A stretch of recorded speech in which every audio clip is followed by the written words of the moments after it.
Good afternoon, ladies and gentlemen. Today is the 5th of September, 2024. And over the past few days, our team here, on this workers' rights platform, have been discussing a subject that is of utmost importance. Forgive me for coming a little late this afternoon. There was some technical responsibility behind the scene that we had was to see about.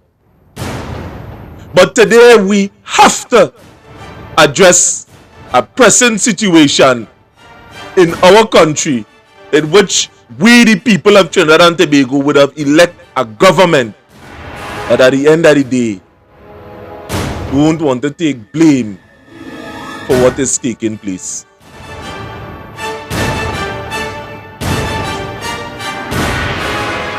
And without further ado, today we are going into just that. Because when we would have elected a prime minister, a whole government, a cabinet, is to perform tasks on a nationalistic level that we cannot deal with it locally. So when we are seeing ministers and straight down to the prime minister of this country that is coming out nationally and saying they're not responsible for certain things, not certain things, but the crime situation in our country that is holding the normal citizen at siege, there is a call for concern. There is a call for us citizens to be concerned because the crime number, the statistics going straight up.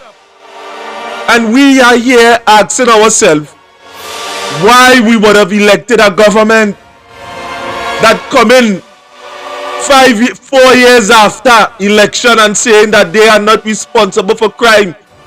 Hinds would have fallen last year in 2022, the 8th, I think, of April, jump out of himself and say, well, I'm not responsible. My God, how much of this are we going to accept in this country?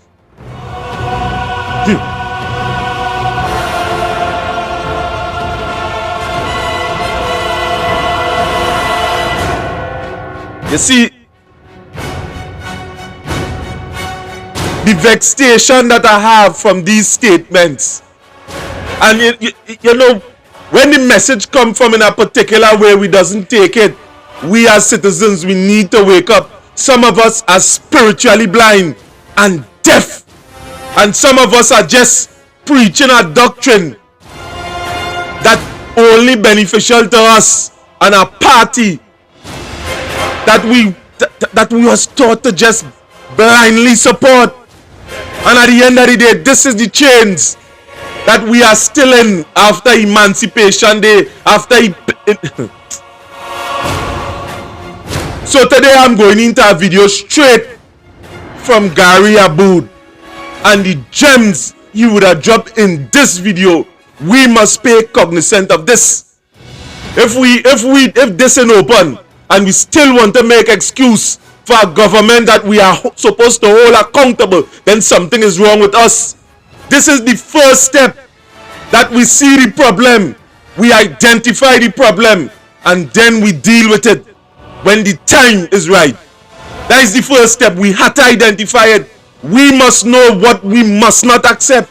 We must, and those that are smart enough must come out and identify these problems to the less fortunate, the people that not so keen, the people that are just focused on building their dream. Well, let me go into this video.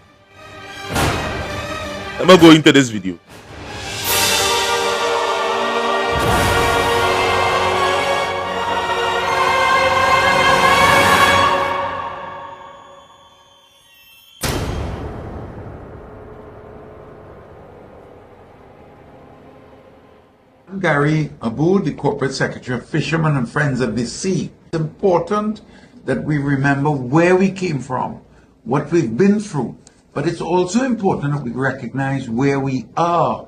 We must depend on administration. So when a Prime Minister says, "Don't blame me," he is in charge.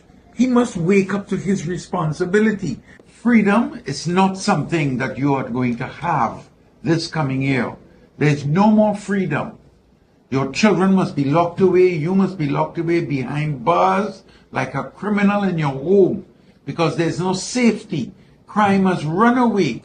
But don't blame me. It's important that you recognize that no one is getting an increase in pension. Not under my watch. Except me and the President. We took it to Parliament and we got it signed off. What matters is that the Prime Minister and the President collects $1 million a year in pension for the rest of our lives. Don't blame me. Procurement laws, don't worry about it. We have put so many amendments in place that the law has no meaning. So every minister, every contract can be inflated with kickbacks left, right, and center. Don't blame me. We built a highway in the Aripo Savannas from Kumuto to Guayco. $700 million. So much people hungry. Don't blame me. I am just a Prime Minister. I go spend it how I want to spend it. The coat of arms, you want to change the coat of arms? Who paying for it? If you, Dr. Rowley, want to pay every penny in the changing of the coat of arms, go ahead. But you're doing it with poor people's money. Don't blame me. Next, property rentals will continue. We will rent from our friends and family. Some of them have 50 and 60 buildings rented to us. But don't ask the price that we pay.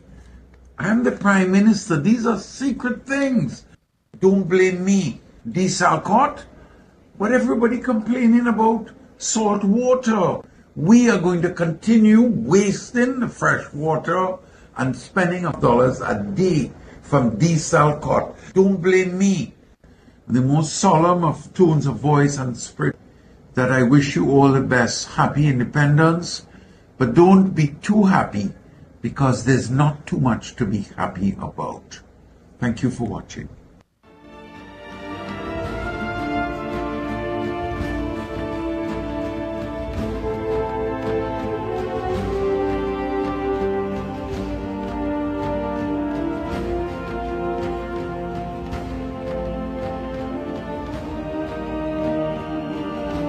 That is our Prime Minister, Dr. Keith Christopher Rowley.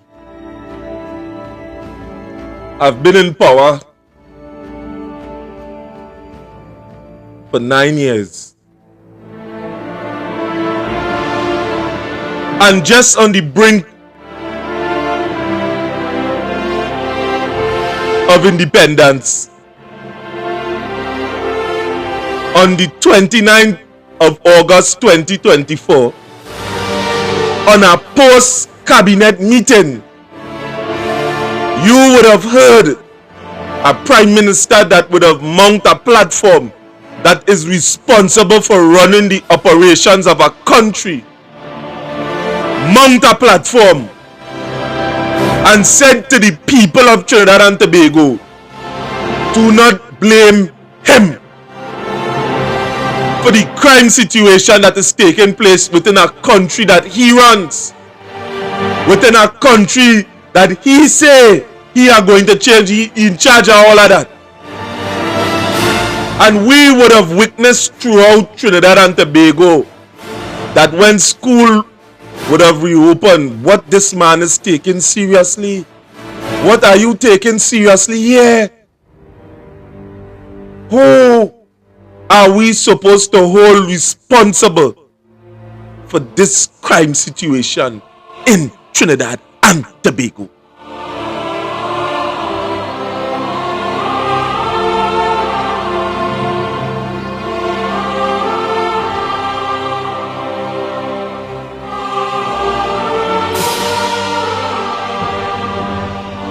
Who are we supposed to hold responsible? 400 and something murders, 32, 34, matter of fact, murders in Trinidad and Tobago. I'm trying to get the numbers here. 432 murders in Trinidad and Tobago. And we are having a prime minister. That was up till yesterday. A matter of fact, 432 murders within TNT. And we are having a prime minister that is mounting platforms and is saying to the people of Trinidad and Tobago, do not blame him. Do not blame him. When you're taking with money, when you're taking the perks, you don't deserve that.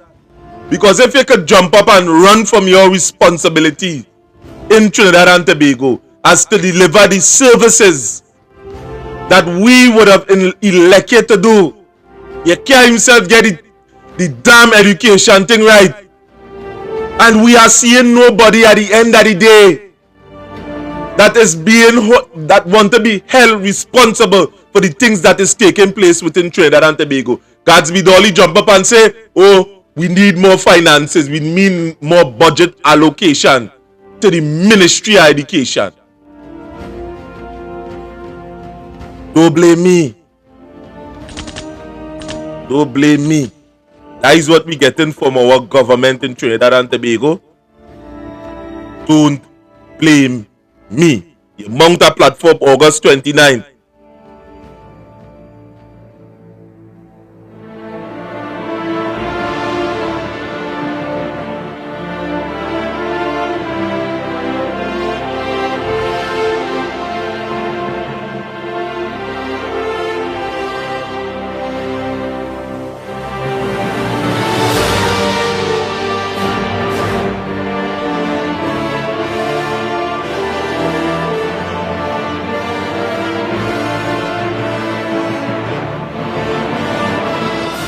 Gary Aboud, the Corporate Secretary of Fishermen and Friends of the Sea. It's important that we remember where we came from, what we've been through, but it's also important that we recognize where we are. We must depend on administration. So when a Prime Minister says, don't blame me, he is in charge. He must wake up to his responsibility. Freedom is not something that you are going to have this coming year. There's no more freedom. Your children must be locked away. You must be locked away behind bars like a criminal in your home because there's no safety. Crime has run away. But don't blame me. It's important that you recognize that no one is getting an increase in pension. Not under my watch. Except me and the President. We took it to Parliament and we got it signed off. What matters is that the Prime Minister and the President collects $1 million a year in pension for the rest of our lives. Don't blame me. Procurement laws, don't worry about it. We have put so many amendments in place that the law has no meaning. So every minister, every contract can be inflated with kickbacks left, right and center. Don't blame me. We built a highway in the Aripo Savannas from Kumuto to Guayco. $700 million. So much people hungry. Don't blame me. I am just a Prime Minister. I go spend it how I want to spend it. The coat of arms, you want to change the coat of arms? Who paying for it? If you, Dr. Rowley, want to pay every penny in the changing of the coat of arms, go ahead. But you're doing it with poor people's money. Don't blame me. Next, property rentals will continue. We will rent from our friends and family. Some of them have 50 and 60 buildings rented to us. But don't ask the price that we pay. I'm the Prime Minister. These are secret things. Don't blame me. Desal court? What everybody complaining about? Salt water.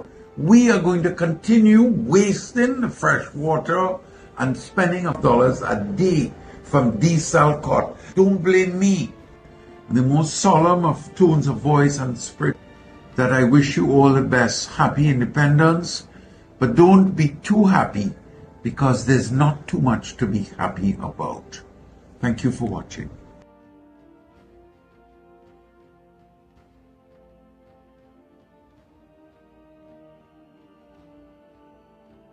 Hold the line! Stay with me. If you find yourself alone, riding in green fields with the sun on your face, do not be troubled. For you are in Elysium, and you're already dead! Brothers, what we do in life echoes in eternity.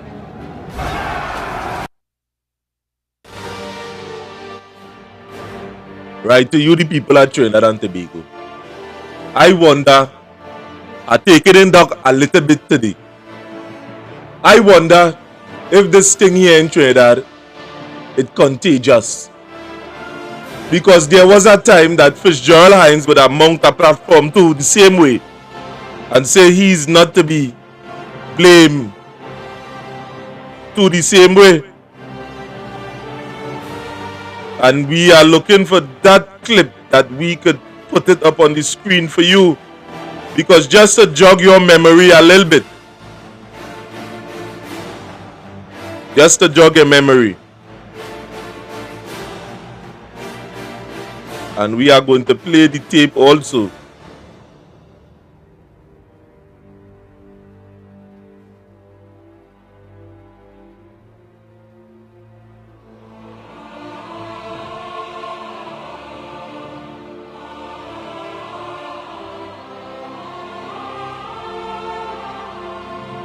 This was a pity. This was a statement that Fitzgerald Hinds would have said is not my duty to ensure that the people feel safe and secure in Trinidad and Tobago. That is not my duty. That's what we get from a Minister of National Security. That is not his duty.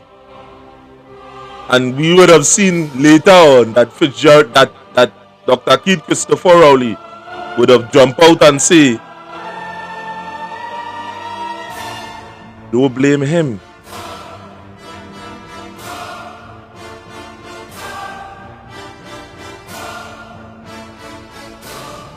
For similar offenses. Okay. Minister Hinds, earlier you would have mentioned 332 murders. The information we got from the TTPS this morning would have been 334, but that's just to say that, Minister Hinds, you are now the longest serving National Security Minister in a decade.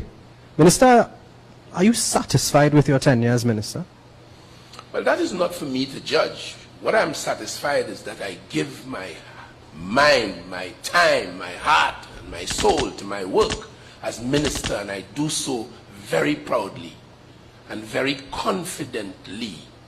But I do understand what my role and responsibilities are, and I understand full well what all the other roles and responsibilities are.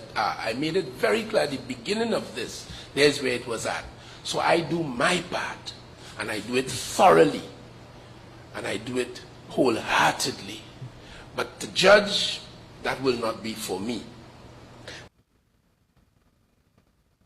For similar offenses. Okay. Minister Hinds, earlier you would have mentioned 332 murders. The information we got from the TTPS this morning would have been 334, but that's just to say that, Minister Hinds, you are now the longest serving National Security Minister in a decade. Minister, are you satisfied with your tenure as Minister?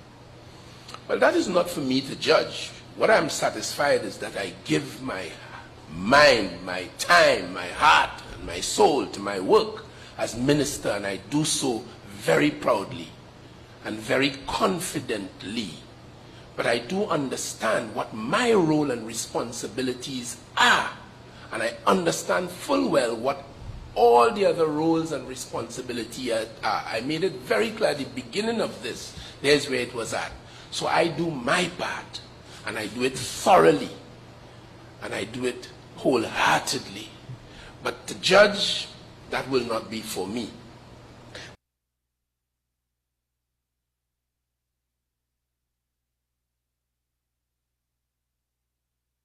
For similar offenses. Okay.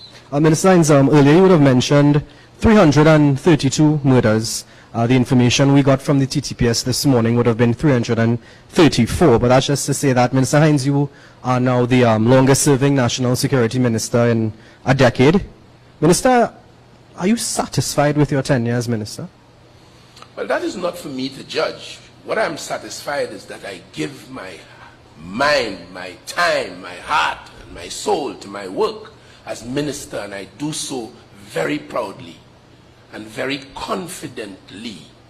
But I do understand what my role and responsibilities are, and I understand full well what all the other roles and responsibilities are. I made it very clear at the beginning of this. There's where it was at.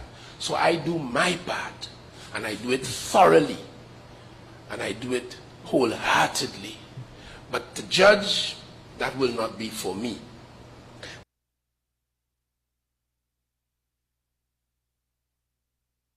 Your duty, Minister of National Security, as the one with the overarching responsibility for the national security arm of Trinidad and Tobago, is to ensure as best as is humanly possible that citizens of Trinidad and Tobago feel safe and secure, first and foremost, and by that measurement, you are a failure.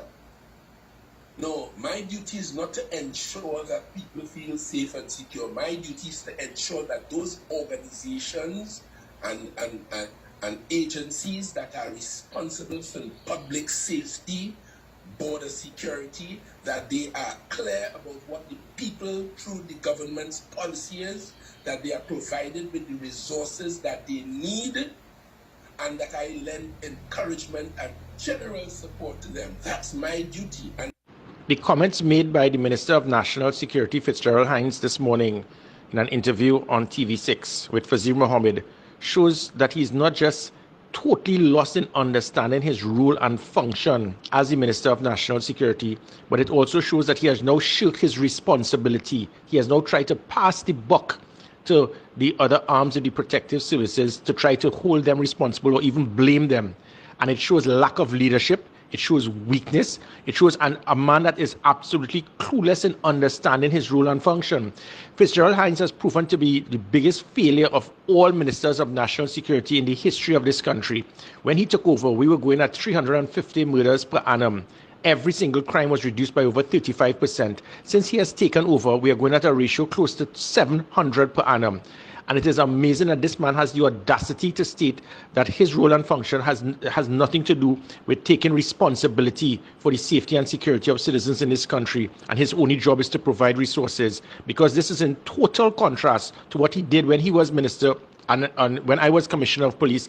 This man was trying to deliberately interfere in the operational policies of the Trinidad and Tobago Police Service to the point of trying to direct and influence me to have a specific person who was a constable to lead and be in charge of all of the interception in the police service under the interception of communications.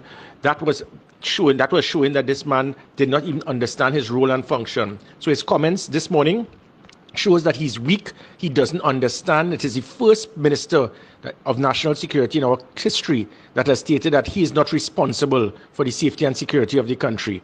And it also shows that he has now passed the buck. It shows weakness. What was happening is when I was commissioner of police, the buck stopped with me. It seemed that the safety and security of the country fell on the then commissioner of police, and I accepted that responsibility.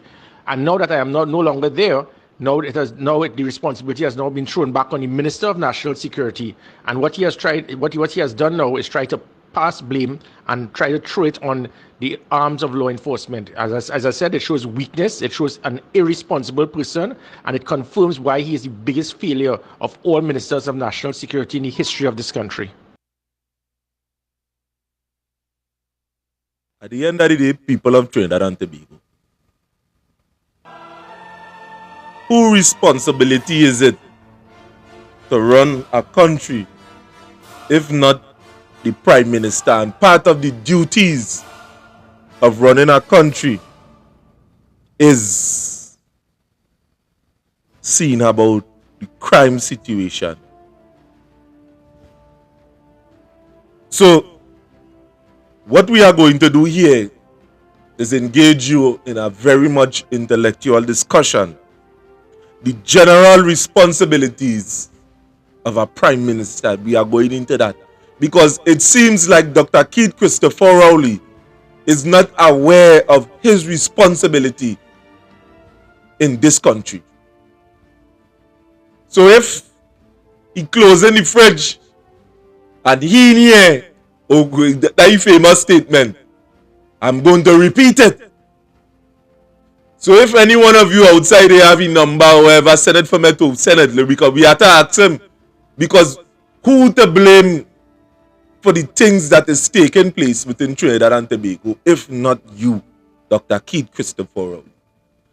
So let us go into a very much intellectual discussion here on this platform. Here is the only place you could get something like this. General responsibilities. Head of government. The Prime Minister is the chief executive overseeing the operation of government and the civil service. They are responsible for implementing policies and decisions. They are the ones to implement responsibility and decisions. So when we are looking at things as something as crime within our country, the police force could say them are not to be blamed for crime. The police force, because they are responsible for enforcing the rules and regulations that govern, that come from the Prime Minister. Crime doesn't just start today. It doesn't just get up in the morning and crime just appear on our doorstep. That is not how this thing does work. Crime go through different layers. So it's not that today, you know, crime start today and that is where it is. There are different layers as to which how crime does take place. Somebody doesn't just get up in the morning and kill somebody or shoot somebody. They have been brought to a particular point, to the brink, and there is no turning back. So to them, they would have been entertaining a thought within their psyche for the longest while that it is better to risk their life in doing something.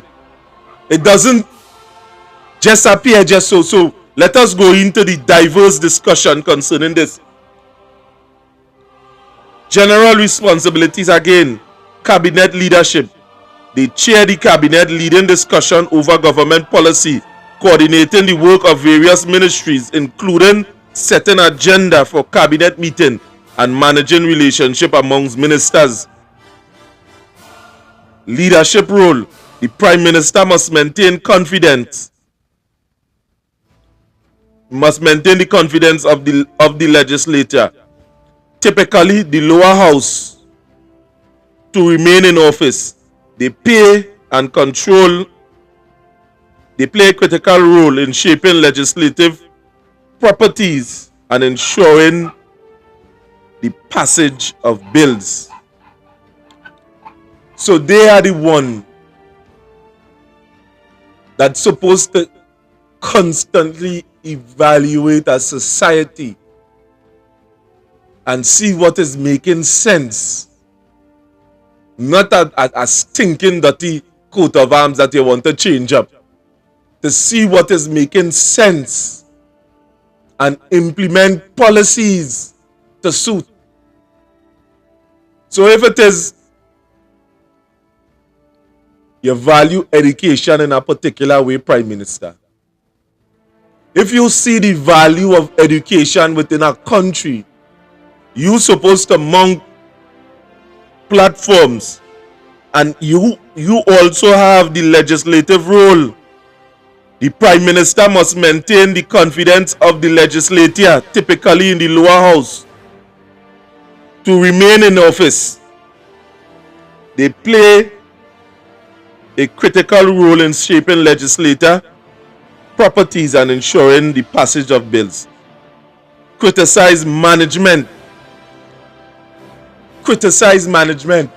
So if you, let me say, Fitzgerald Hinds is not performing well. Yeah. Let me say he's not performing well.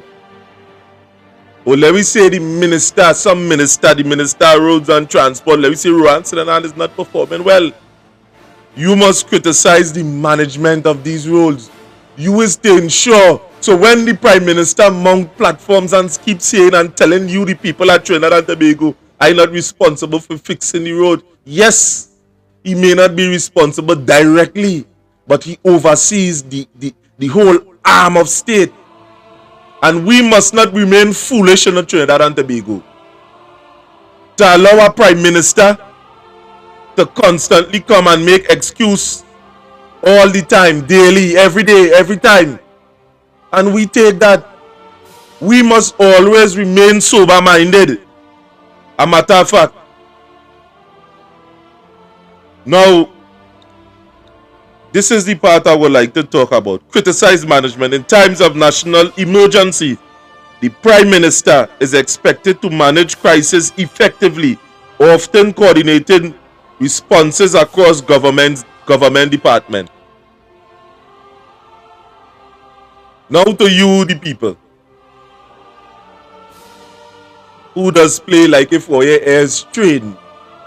Some of you psychopath and sycophants outside there.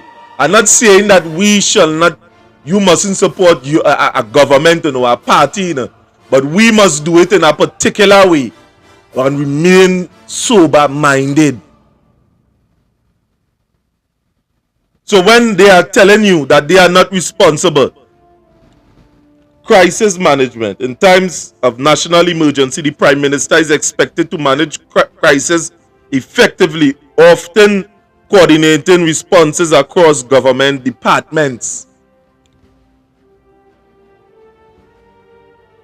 I know, Candice, you're trying to get in, but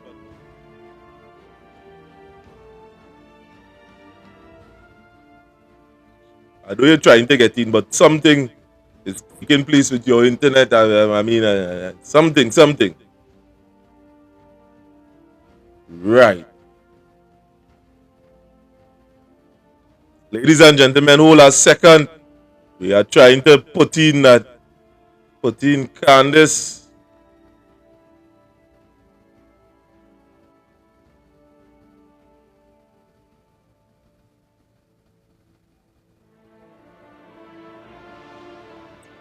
Yes, Miss Candice.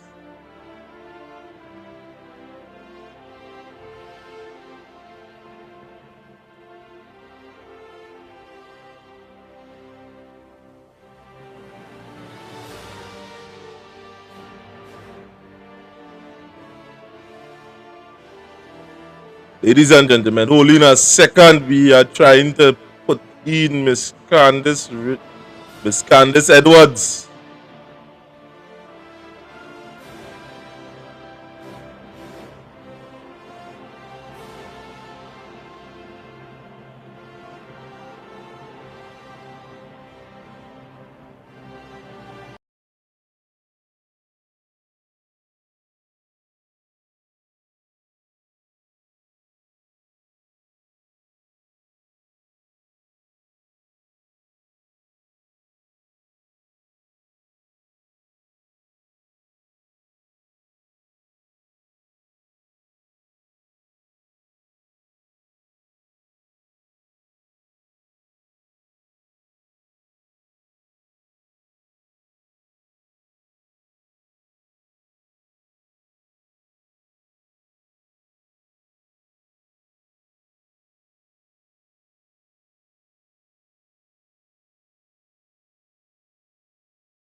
I am Candice Edwards, and I do apologize for coming in late. It was a situation that was beyond my control I had to deal with.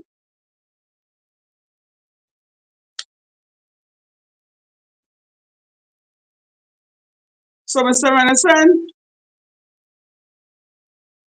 right, so the hot topic for tonight is don't blame me that it was the speech our beloved Prime Minister would have given on national television. You know, I find this man real brass face, bold face, and he have no shame. All kind of thing going on in the country, and you're saying don't blame you. So then, what are you trying to say, that he can't make proper decisions? You can't make proper decisions as a Prime Minister. Blood shed all over the place, left, right, and center, every day. This morning, before 9 o'clock, he had about 4 murders. And you're saying don't blame you? He mightn't be the one committing the murders, but he could put things in place. At least we can't stop the crime, but at least you could try to curb it. We have a commissioner. Where's the commissioner, Mr. Prime Minister? Don't blame you. But you're trying to implement all kind of laws in Trinidad and Tobago, how to pressure the citizens. Who's implementing all these laws? But you're still saying don't blame you. And you know, the thing is this, the roles and function of our Prime Minister is to handle the affairs. He have the first say and the final say. Let me wish you all a bright and prosperous New Year. You're saying don't blame you. You went for the guns and in the youth's hands. No, you didn't do that. You didn't give a man a place to take off another person's neck or hand or whatever. You encourage a crime.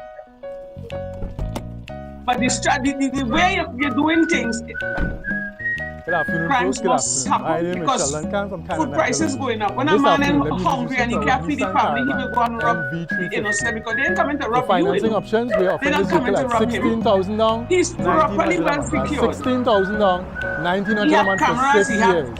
Guards, further details, you can call us at 785-3822. So they are clearly out of harm's way. But you and I, the citizens, are at risk because every day you leave your house, you're in danger. Bright and prosperous New Year.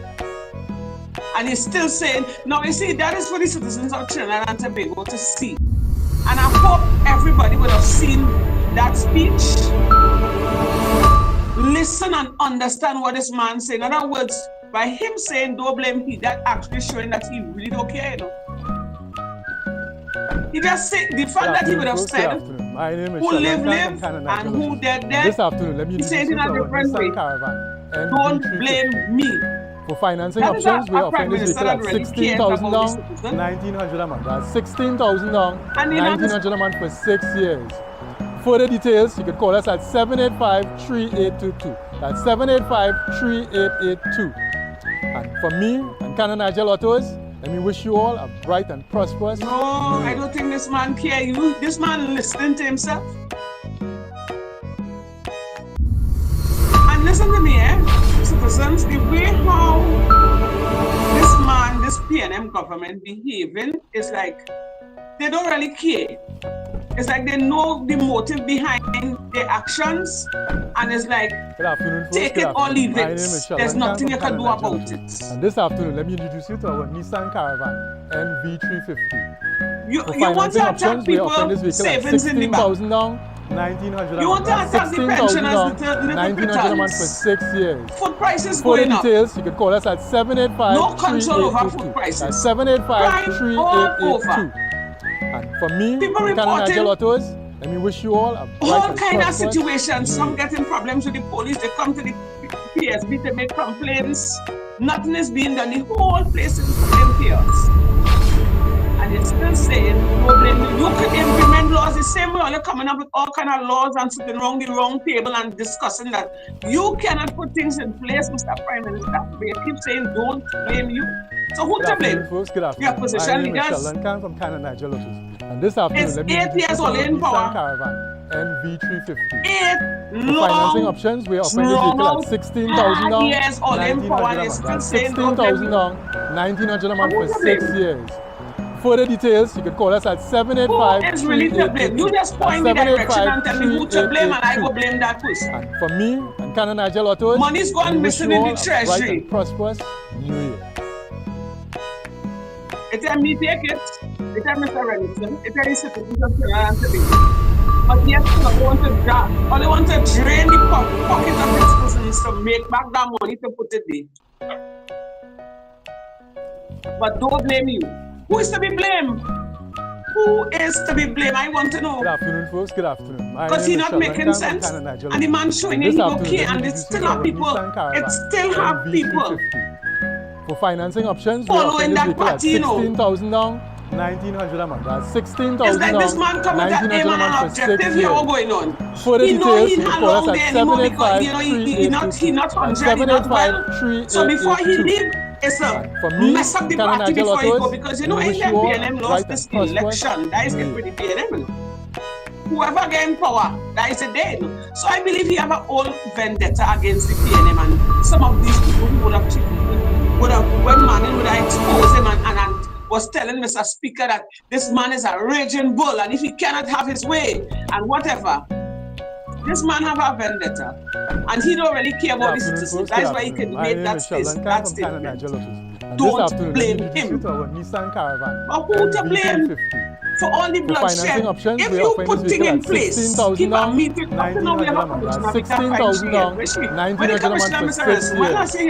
Further details, you can call us at 785-3822. That's 785-3882. And for me and Canada Nigeria Autos, this woman is even coming out and make a speech. New Year. This woman is coming out and telling us her intention as to what plans they have going forward to fight crime. She's not even coming out and saying, okay, citizens, the police of all officers have to wear their body cam. One to the body cam, and they spend so much money to implement that. Good afternoon, folks. Good afternoon. Something is definitely wrong. I'm from Canada Nigeria. And this afternoon, let me and to have a prime minister that telling you, don't blame me. For financing options, we offer you at $16,000, $1,900 for 6 years. For the details, you can call us at 785-3822. That's 785-3822. This is something to pour it up with water and all that wine, because if all this all of this man and all kind of things happening in this country, all they don't know when next the crime could reach in front of your door, or you could be walking the streets and something happened to you, you get a stray bullet, or one of your children gone missing, or one of them turn up dead. And they're still willing to run behind that party. That if this man did really care, he would have put things in place. Firstly, the camera. Good afternoon, folks. Good afternoon. My name is Sheldon. The camera. Sorry, he would have put that on them. And for financing options, we offer this vehicle at $16,000, $1,900 for 6 years. Further details, you can call us at 785-3822. That's 785-3882. He ain't even budging. People complain on social media every day. We know they are aware of it because his good friend, Mr. Fitzgerald Hinds, came on the news, on the platform, and he said it. We are aware of the citizens, the problems that the citizens are facing. He said so. He is aware. And you're still doing nothing. And then next election, you're coming to tell people, vote for the party of integrity, the PNM. What integrity? My name is Sheldon. They don't care about the citizens. And this afternoon, let me introduce you to our Nissan Caravan. And they still have people naive enough to go and place the finger for them. We are offering this vehicle at $16,000. No, this is not about politics, you know. This is about facts. $1,900 a month for 6 years. Because in the earnings, only come and only promises this and promises that, and this is what they would do, and this is not what they wouldn't do, and whatever. No, when it's time to deliver, let me wish you all a bright and prosperous. Or they turn all their back on the citizens. When you telling the citizens who dead, and who live. and the rich have to get richer for the poor man to survive. So you don't bust the country down in half. Who poor had to stay poor and who rich will continue to rise. And that is our Prime Minister. All they want to remain in power. If only give this man a next 5 years timeline, we there then. This afternoon, let me introduce you to our Nissan Caravan NV350. And this man keeps for financing saying, options, we are offering this vehicle at 16,000 down, but best he step down. 16,000 down, election in the morning and for you 6 see me. years. I done with that, For the but the man details, ain't you can even call care. us He at showed you that he don't care. 785-3822. That's 785-3882. And for Our me, beloved Prime Minister, who we voted for, prosperous has neglected us. You see that statement? Watch me. If I didn't hate the PNN then for what they did to me, I hate them even more now. Because you see that statement that Prime Minister made, that is an insult to injury. How could you? Good afternoon, folks. How dare you? My name is Sheldon Khan from Canada, Nigeria. And this afternoon, let me introduce you to our How dare you, Prime Minister, come on national television for financing options, and tell the people don't blame you. You have the power. That's 16,000. You have the say. 1,900 for 6 years. You can make Trinidad a better place if you want to.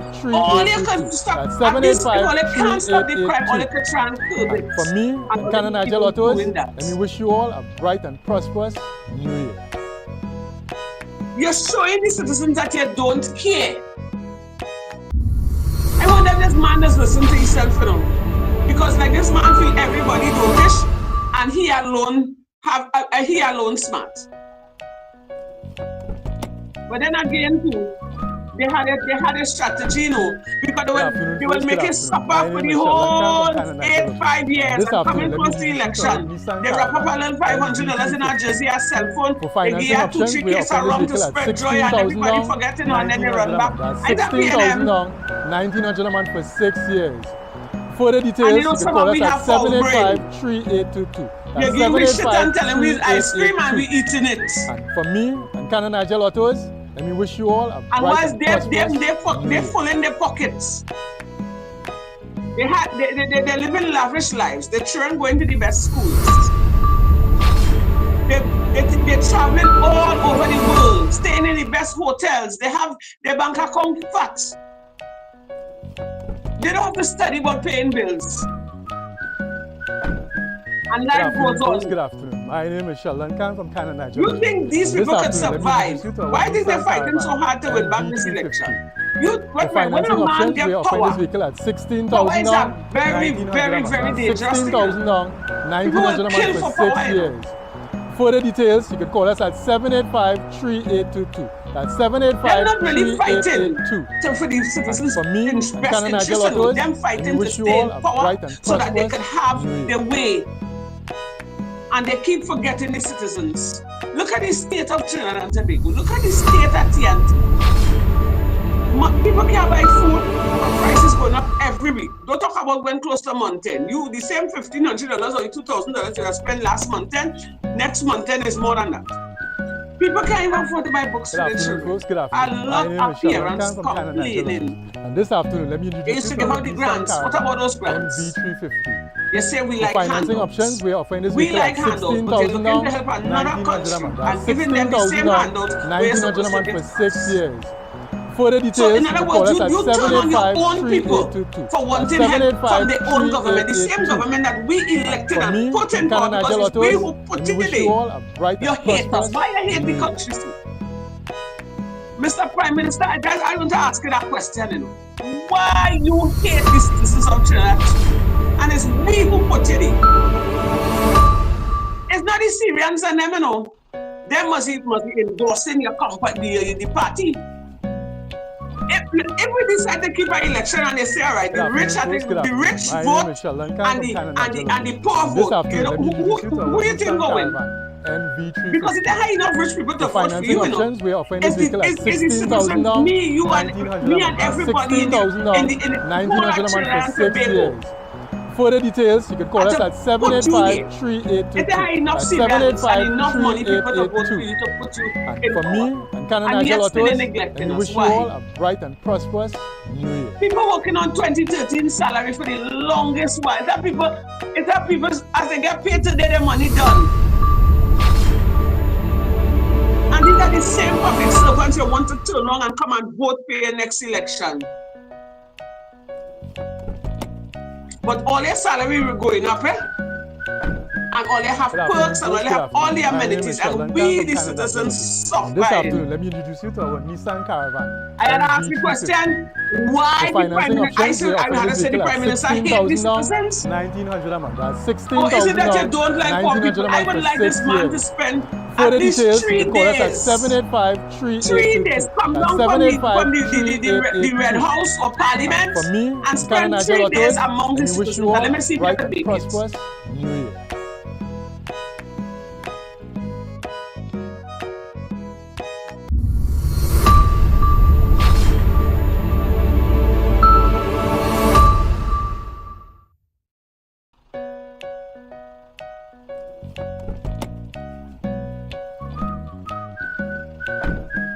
Good afternoon, folks. Good afternoon. My name is Sheldon Khan from Candice Edwards. And this afternoon, let me introduce you to our Nissan Caravan NV350. For financing options, we are offering this vehicle at 16,000 down, 1,900 a month. That's 16,000 down, 1,900 a month for 6 years.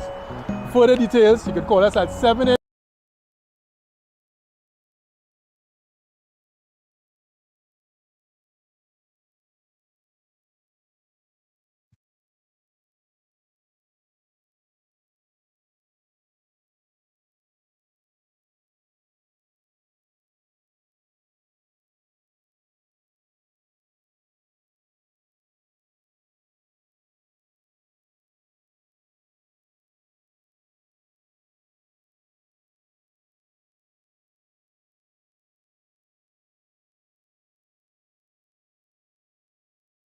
Mm-hmm.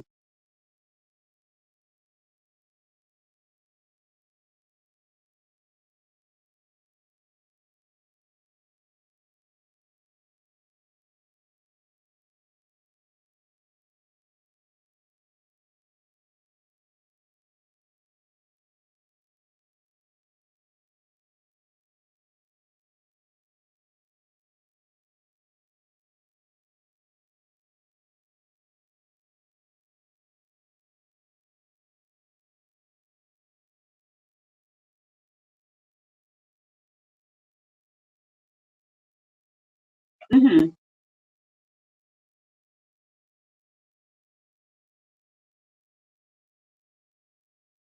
Yeah.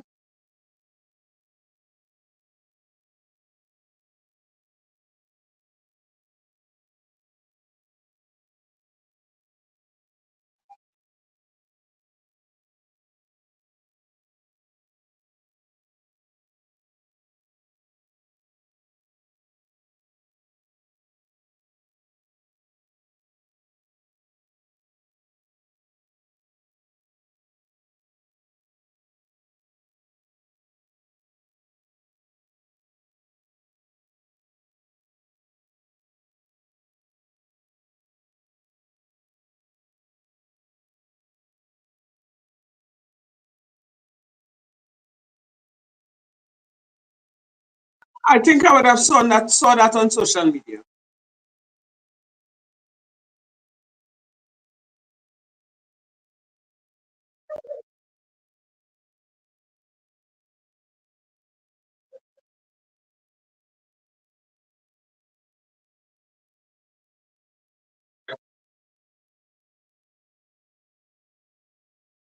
You might have seen the viral video of crops being bulldozed in Bagatelle. Let's cut the long talk and get to the ABCs of this development. A. The farmers were offered compensation one-to-one for the land that they were illegally occupying in Digomartin, meaning if they were on 1 acre of land, they were given an offer of 1 acre plus compensation for their crops in Tucker Valley. So the farmers were given the option, and this negotiation started 4 years ago in 2020. B. The community needs more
Let me tell you something.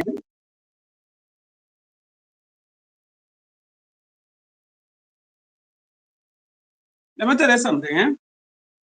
These people have to show up themselves. They overstay their welcome. Good afternoon. My name is Sheldon Khan from Canada. You hear what I'm telling you? And this afternoon, let me introduce you to our Nissan Caravan. The PNM government has overstayed. For financing options, we are offering this vehicle at $16,000 down, $1,900 a month. And you see all that dictatorship and that bully mentality. For the details, you can call us at 785-3822. That's 785-3882. For me, Canada Nigel Autos, let me wish you all. And that is a wake-up call for the citizens of Trinidad and Tobago, the ones that have their head on their shoulder. That is a wake-up call. Because I would have seen that video, and they cleared down the whole place with even crops on the trees. Good afternoon, folks. Good afternoon. My name is Sheldon Khan from Canada Nigel Autos. And this afternoon, let me introduce you to our Nissan Caravan NV350. For financing options, we are offering this vehicle at $16,000 down, $1,900 a month. That's $16,000 down, $1,900 a month for 6 years. Further details, you can call us at 785-3822. That's 785-3882. And from me and Canada Nigel Autos, let me wish you all a bright and prosperous New Year.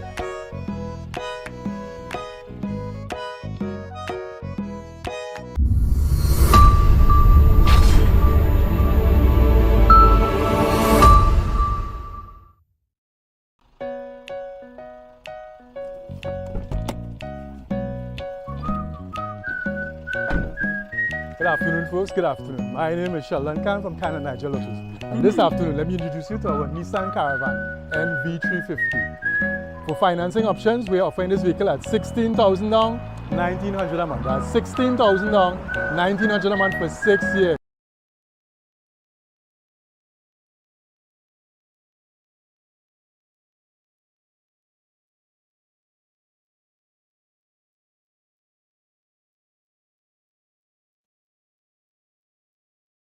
And to intimidate the citizens.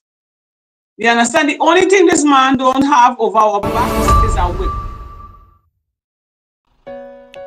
But he has a big stick over our back. Because he doesn't listen to nothing what nobody has to say. He don't have a sense of reason. He's actually putting it to you.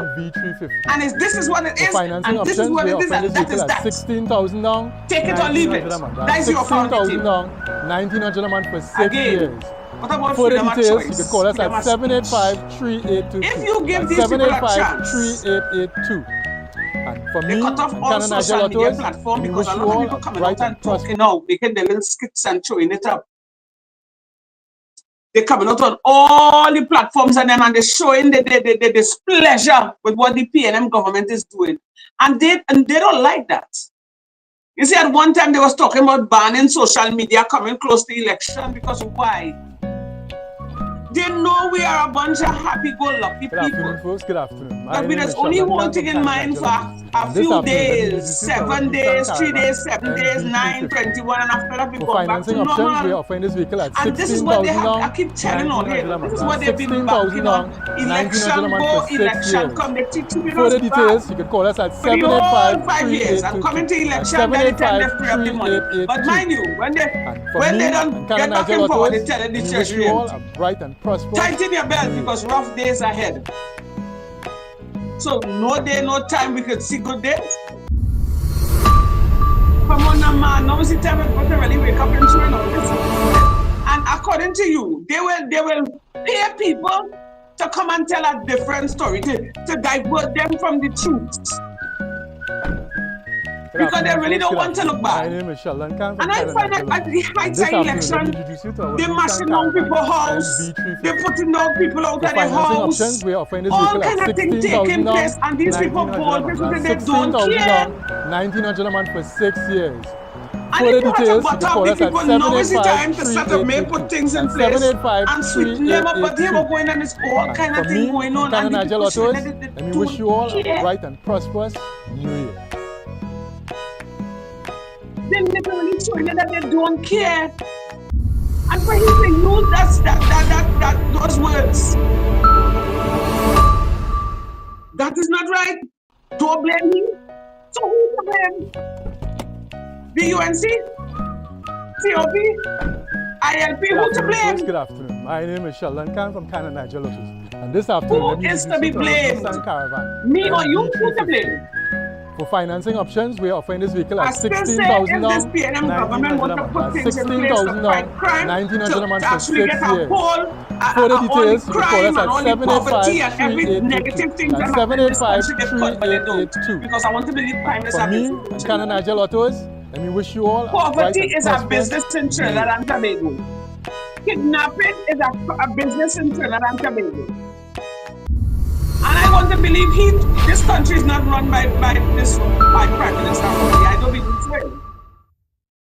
I do not believe so. I believe he's just like the commissioner. How the hashi like the puppet? He probably is the puppet and the country is being run by somebody else. My name is Sheldon Khan from Canada. Because telling you the truth, don't this blame afternoon, let me introduce you to our Nissan Caravan NV350. For financing options, we are offering this vehicle at $16,000 down, $1,900 a month. That's $16,000 down, $1,900 a month for 6 years.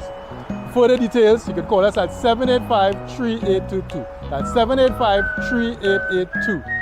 And for me and Canada Nigeria Autos, let me wish you all a bright and prosperous. Well, I wouldn't be able to see the comments, eh?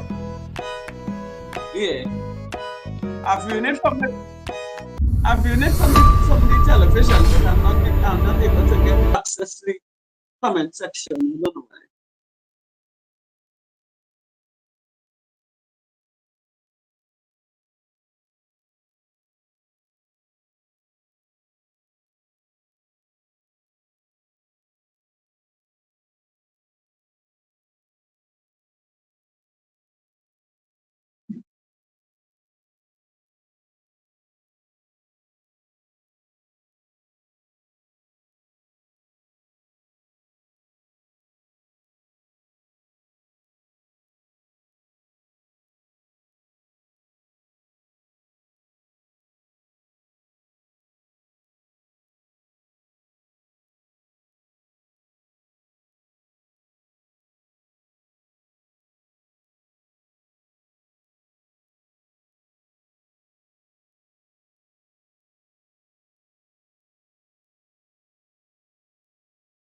He ain't come on tonight?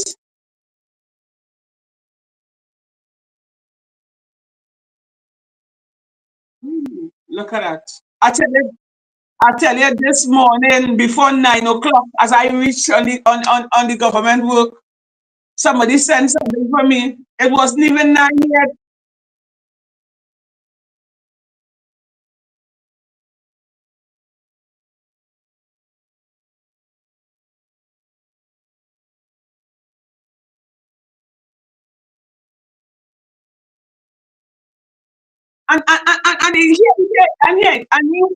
And you as a prime minister,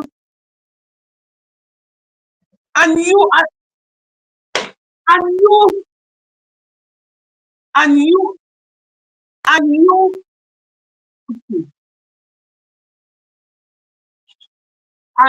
as a prime minister coming out and say, don't blame you. As I said before, you ain't put the gun in nobody's hand. You ain't put the cutlass. You didn't incite the crime, but you have the authority to deal with the situation. That's 785-3882. And for me, you have authority to put things in place. And listen to me, that's just one phone call. You pull a meeting and you call all heads of department. This is what we're doing. Everybody come, bring everybody come. This is what we're doing. But why is they refusing to do that? And that clearly showing here, Mr. Renison, I don't care what nobody say, that this man really do not care about us. That man don't care.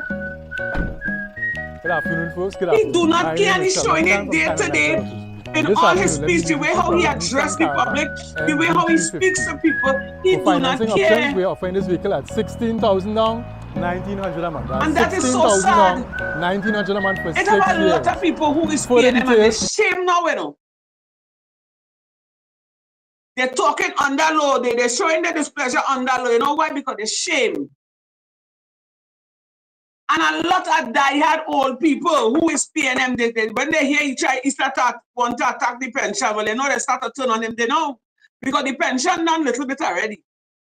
It done small so. By the time they make groceries and buy the CDAP medication or whatever, because these days you ain't getting no medication in the hospital, you have to go outside and buy. So medication kind of on a shortage. At least that is what I hear people saying, right? Mm-hmm. So when you interfere with our pension now and you now decide who eligible to go get the pension and who is not think to get the pension, well, let me tell you something. All you get up and smell the roses, you know. This man not willing to meet nobody halfway, you know. This man is not willing to reach the citizens, you know. And he has nothing to lose, you know. Imagine that you see blood running down in the streets. Every day is murder. People crying out for poverty. They're getting put out of their home. The whole country just upside down. This man not even addressing the public. He didn't even giving us a sense of hope. Candice, just now, what had happened is that we had a hard running. We apologize to you, the people. I know it was overpowering everybody. I mean, the technicians, we got to deal with the technician. And yes, my volume also was low down. So I hope everything is back up and running. We would have just settled everything. Thanks for being patient with us. And we are going back to our regular scheduled programming. Candice. Yes. All kind of things is taking place in this country. And people suffering. That is the cry. Because I just take my time and I just walk down the streets. And I just listen.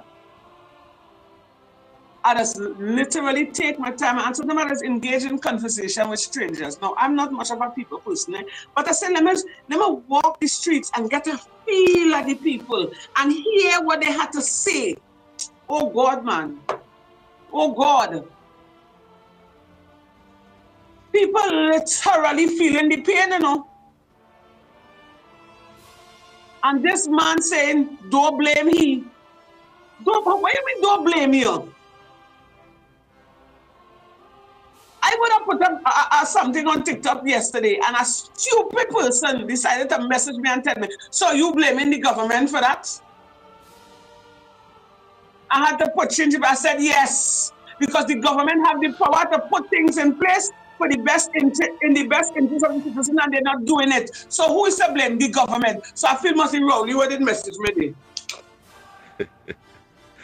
So we're trying to say, Candice, feel Rowley come on their TikTok and message because we just be seen all over. We just be seen all over. I the same. Rowley must come up with a fake profile and message me and say, so is the government to blame? Yes, the government is to blame. And they're not doing nothing. I don't like this man, don't care, boy. The man, listen, I don't know, like they have a spell over the country, you know.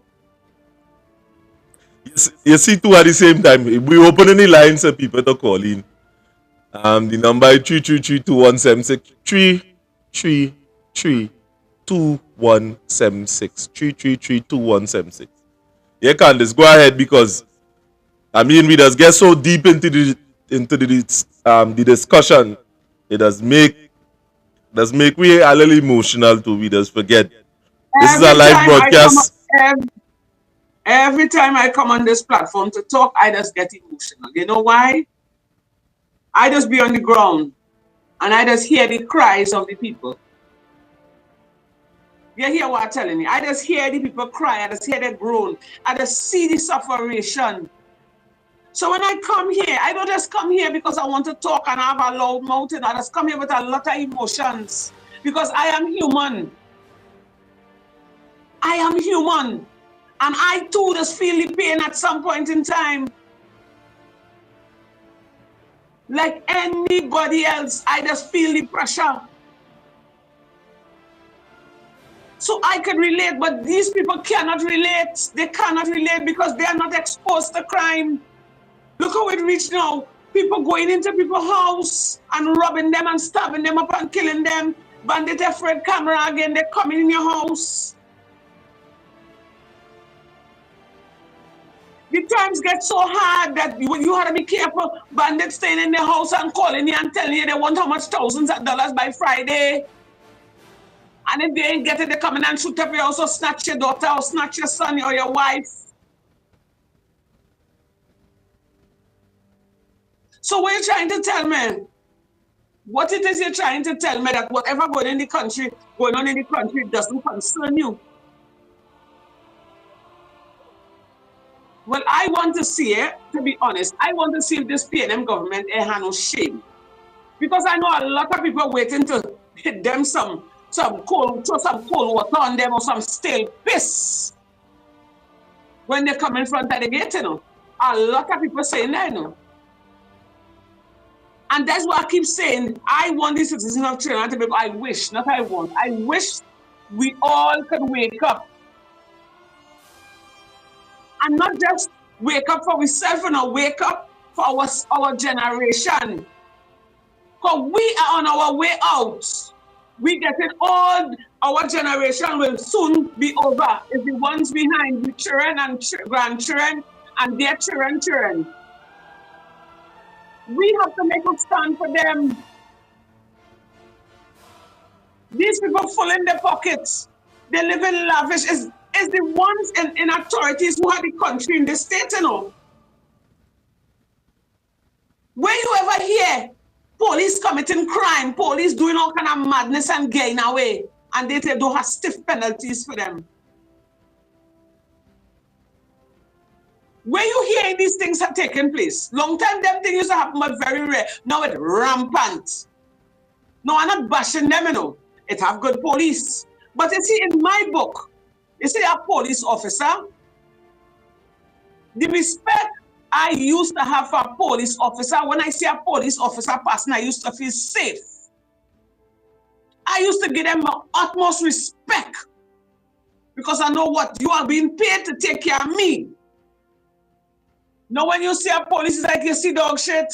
You don't know who is who, so you deem everybody the same thing. Where the respect gone? Where the integrity gone?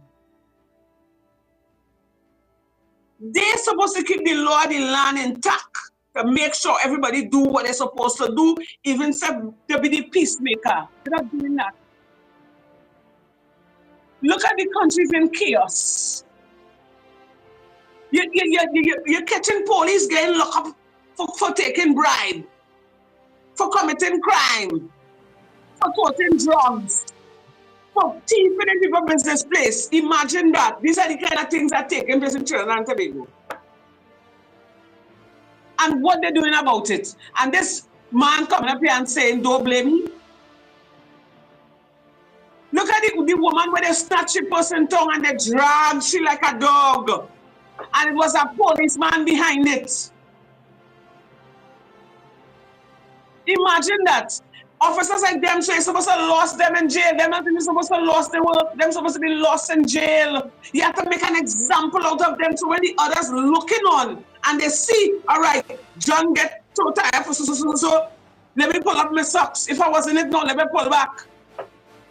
You have to make an example out of them. What is the reason for having police complaints and PCA and all these places? What is the reason for having them? If the law of the land is in chaos, the law of the land is in chaos, what will happen to the country? All kind of murders taking place and it's not being solved. It is not being solved. The whole place is like a dump hole. The Trinidad is like a rubbish bin with only rubbish.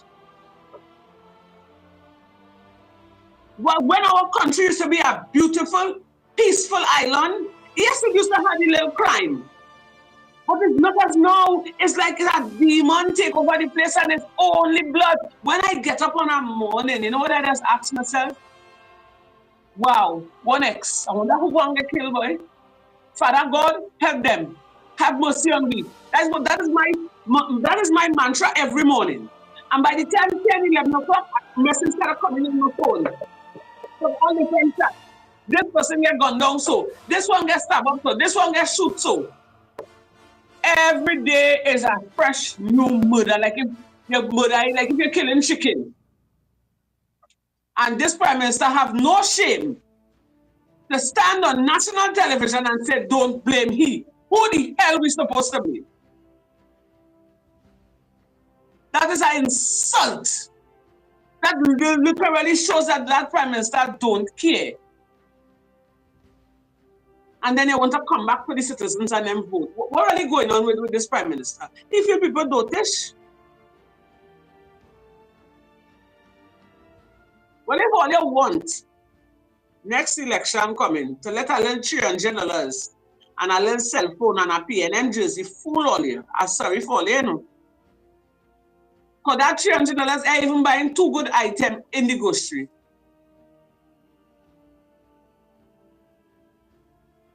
All you had to wake up. All you had to wake up and smell the roses. Hear the kind of thing this man telling we. And when this election, they want to preach love. They want to preach unity. They want to preach peace. And you're hearing your people dying. You're hearing your people suffering. You're hearing your people crying out. And you're turning your back. Look at the child was 5 years and she got 5 bullets.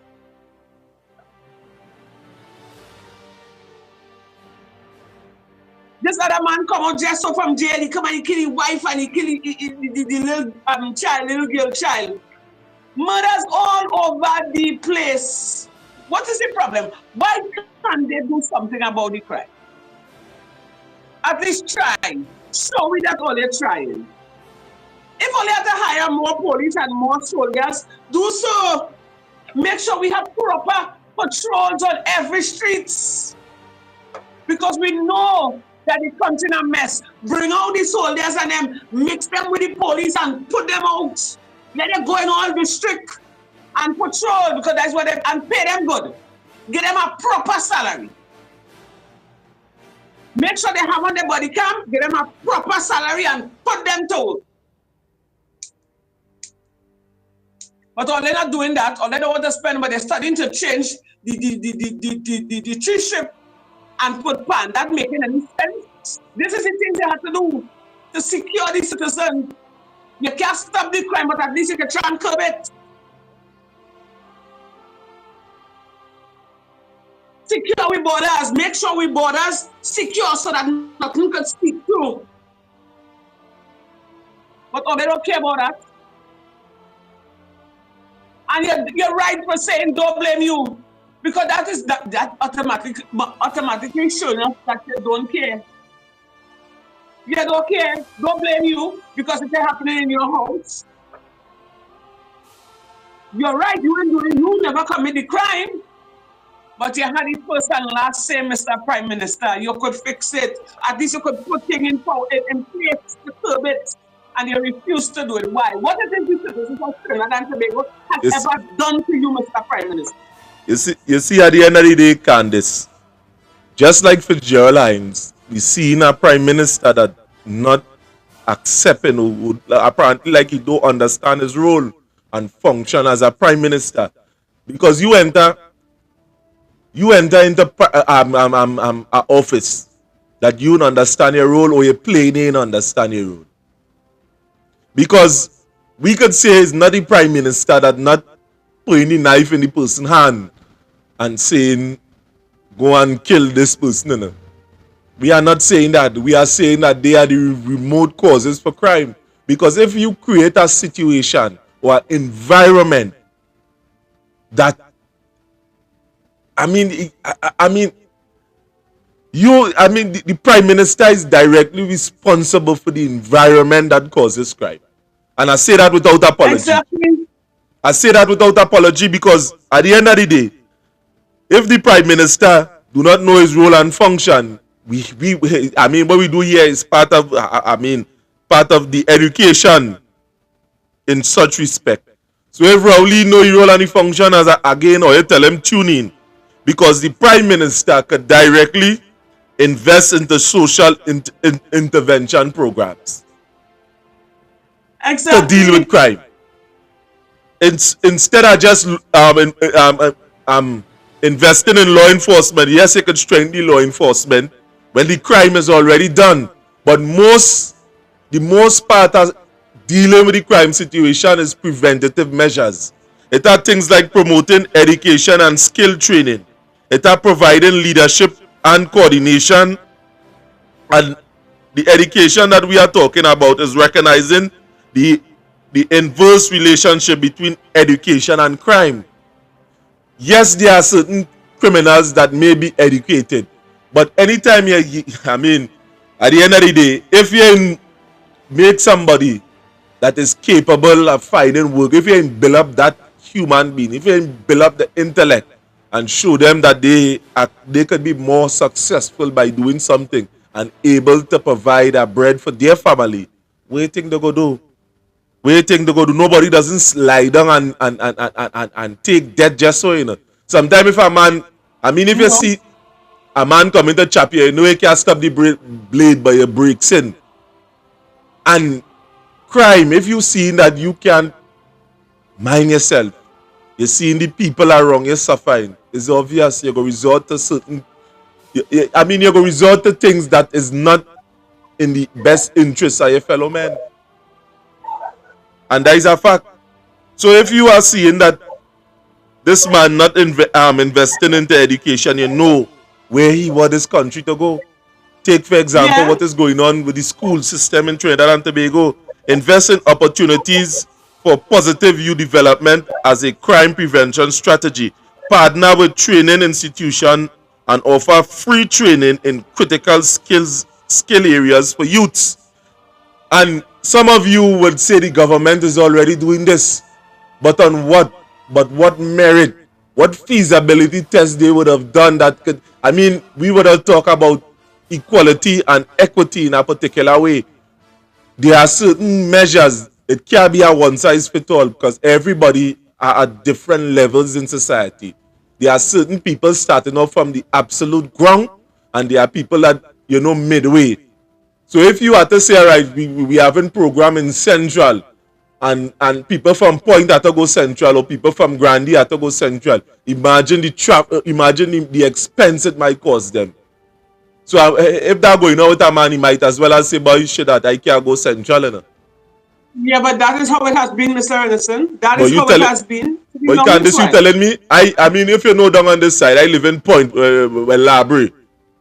You understand? And to go San Fernando to do a course and have to pay to do it, and most of the time, the UE in Point 14, not having the courses that is feasible or for the job. How to pay it across? They are doing all the best courses out of the area. So when a man let me say you finishing work 4 o'clock in the afternoon, the course starting 7 o'clock in the evening, lasting for 2 hours, and then you had to leave Sando and come back Point. Is a difficult thing.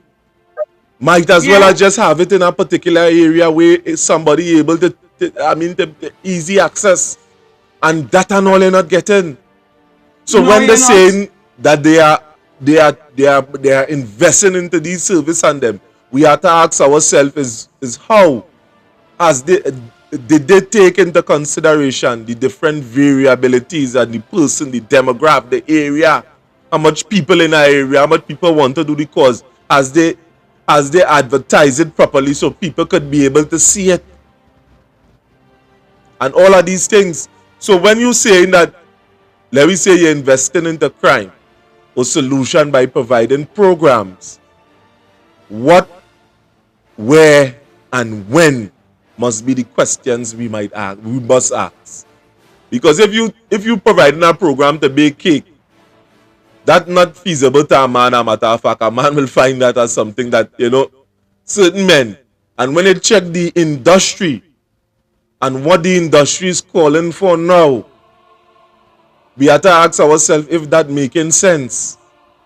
Because just this lines program that I was offering, when I called, you have to ask certain subjects, you have to ask certain years into it, and all these type of things. Yes, posts are giving out course, but we must ask ourselves what, where, and when, and is the industry at this time is calling for it. That is what we must ask ourselves. Are you doing enough for certain young people for young people in certain areas of this country? Are you going into places like Cedros, like Lavantil, and seeing I mean, and asking and assessing the skill sets of these individuals that are there. And then when you're done, as a prime minister, you're jumping up and saying, I am not to be blamed. And we must ask ourselves why. Why you are saying such a thing? Do you not recognize your role as a prime minister? Or are you willingly doing this? Or you really don't understand? Which one? I have to feel is the latter. I feel you don't really understand your role, because in your whole 9 years that you would have been in power is nonsense upon nonsense. No results. We see in our country literally crash landing. And plenty of them don't want to jump off the ship. You know? They're going down with the ship and they are taking down the rest of Trinidad and Tobago with them. As I would have said. They're holding on for their life. They're holding on for their life. As I would have said, Candice, there are people within the PNM party will burn down the whole of Trinidad and Tobago to roast a corn for Rowley. Yeah. Yeah. They don't care. They do not literally care. Their eyes is on the prize. Is it to finish full their pocket? To finish rape the country of its finances, to better themselves and their family? That is what I believe they are doing. So that is what they're doing. So to reiterate the problem that we are thinking about, the research in which was provided by Candice, by the way, Candice Edwards would have gone into some research, and because he had a little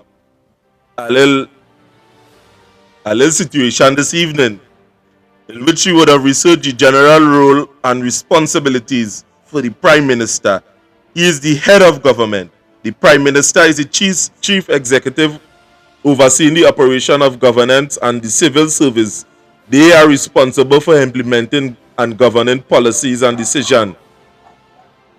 Cabinet leadership, legislative role, chief management, and international representation. Now, crisis management, in which I would have just mentioned, is in times of national emergency, the Prime Minister is expected to manage crisis effectively, often coordinating responses across government departments.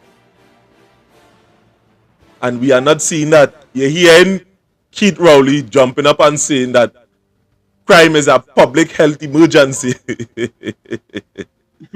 Yeah, what's going on? And he doing nothing. Yeah, what is to do, medicine?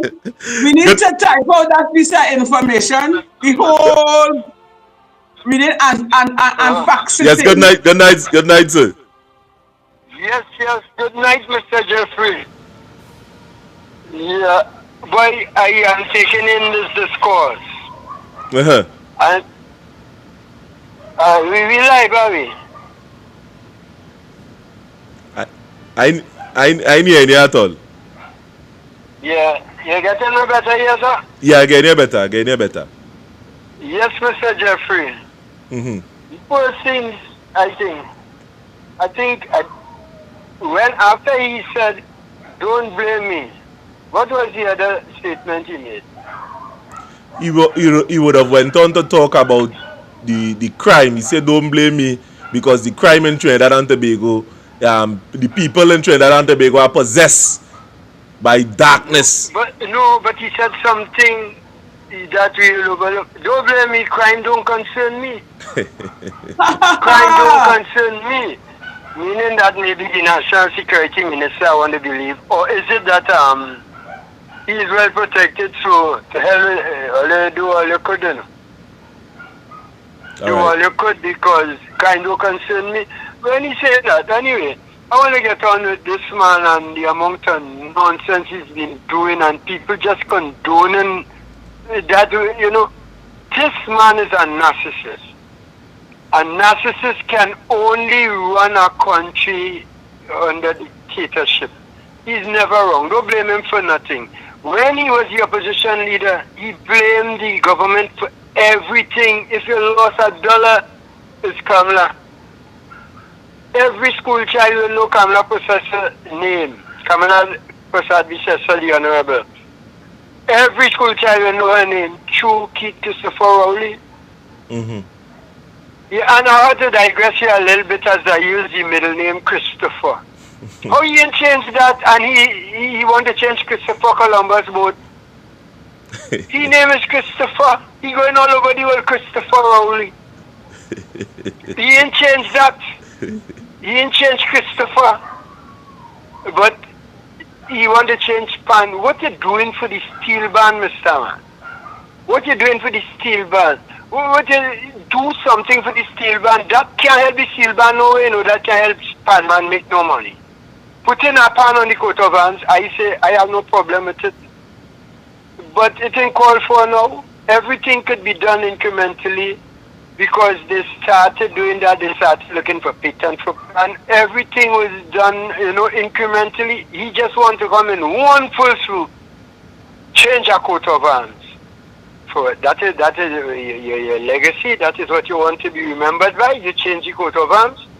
Someone come try to do something about the crime. Crime concerns you as much as it concerns me and every other citizen. Exactly. Crime is a menace to society. It is mashing up Trinidad and Tobago. Exactly. I remember as a little fella, I used to go window shopping with my big sisters and them. When they had to go to a wedding or something, they had to go and see what. You could ever think about going and watching a shop window after 7 o'clock in the night now? No, you can't. Man, you can't. Dr. Rowley, you is a mess. Fool me once, I'll put the blame on you. But fool me twice, you can. You see, and the third time it was. You see, and what bothered me too? What bothered me is the people that backing up this man still. The type of people that are outside there that giving this man the encouragement to continue doing what he's doing.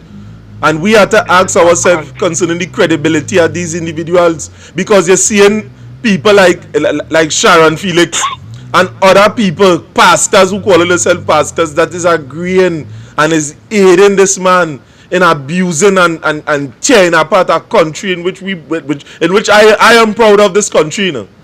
I am proud of the citizens. I am glad to be alive here. And we seen our Prime Minister just taking away everything from us. Everything. I would only respect the office, not the man.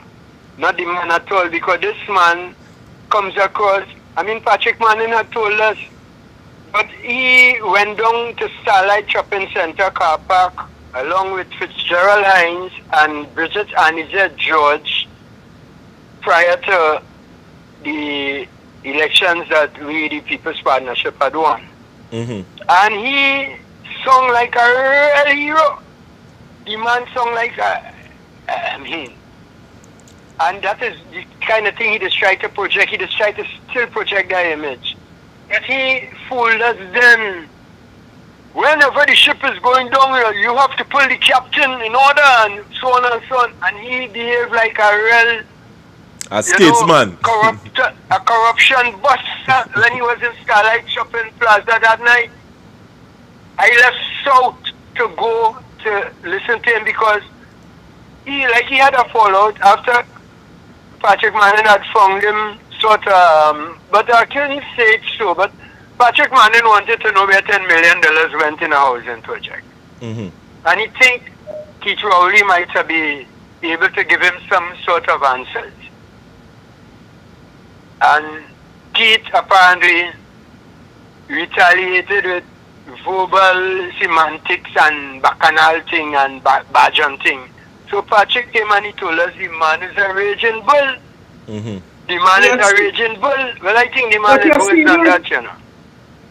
But yeah, I think that fella is a fella lose it up there long time ago. Like Donald Trump, them fellas need psychiatric help. They need psychiatric help. Dr. Rowley, and I could call him doctor because yes, he have a PhD, but it's questionable now. The kind of way I know you like it's seeming like it's all kind of underhand thing. Because if $500 billion spent and he ain't built 6 schools, and you wanted to know where the 106 schools were, since you found out where they were, you never gave an apology to the former Minister of Education You never apologized to anything. You wanted to know where they was, and he was asking it was a press conference. He was asking the people, I want only to find out from the former Minister of Education, blah, blah, blah, blah, blah, blah. And run up him out, and you're talking. He's a lazy man, he don't do research. He is the laziest Prime Minister ever. Lazy. So, because he don't know anything that's going on around him. Nothing at all. All he wants is office to play big boy or something. Just. Yeah, well, I mean, before I go, Smithy, I mean, you're supposed to join us on the program here this afternoon, but what do you think about these schools, the school situation? Because I'm sure you're a man in tune with social media. Gatsby Dolly would have come out, Naya Gatsby Dolly would have come out plain and say that, you know, she don't have enough money. She don't have enough money to deal with the schools. But where did the $5 billion spend? Did she give us a breakdown? Well, listen, they budgeted $5 billion for the year for education. Well, you have to give us an idea how the $5 billion was spent, how you only have 100 and something million now to do school repairs. Did you build a couple schools with that $5 billion? No. A big fat no, because you can't show me one school you built. So where did that money go? And that wasn't, I don't know if it's only this 5 years. I think she was in another ministry then. But she had 5 years, this 5 years. And there was some 5 billion to 6 billion allocated to education ministry. Mm-hmm. How come now that you're in your final year, you only have 100 and something million to do school repairs all over Trinidad and Tobago? How come? Where did the money go? Show me how it was spent, so I could say, well, you know, they should allocate some more money to education, because she did spend some money on education wisely, and we think that could pass. Mm-hmm. But you give us nothing, all you tell us you have 100 and something million left. So who you talking to? Some ABC children that you can explain things to us that we could, decipher or something? It only have 100 and something million left, so just short of money. Where is the money? Where did the money go? And they talk about allocation for education. And you talk about accountability. It seems that they went to office talking that. Right. We love you, take good care of you. And you're mashing up the crops that you could have tell them, okay, we'll pay for those crops, but allow them to not materialize, but to reach maturity. Mm-hmm. And we'd pay for them, and you would take it to the school feeding program, feed the children. How come you can food you destroying like that? Food, and a minister allowing that to go in? You're mashing up things that you think God will like you for that, man? You could have simply say, okay, do not plant again. We would leave soldiers or security guards or something around you to make sure that no planting going on again. But we'll allow you. Yeah, but Smithy, that situation so serious there is that I would have called, because Pitbull, Andy from the ground reporting, which we just broadcast in the morning for, we would have seen Andy Williams there live on the scene. And we would have made contact with Andy Williams. And Andy tell me that when he used to live in that area, that place was already there. He say people planting pumpkin. Yeah, that place there long years. When they used to play football in the open savannah right across the gas station there. So it's not like if the now started. It's not like if the now started. No. But I'll tell you something. Mark my word. Somewhere, 10 years going down the line, they realize that place belonged to someone of the 1%.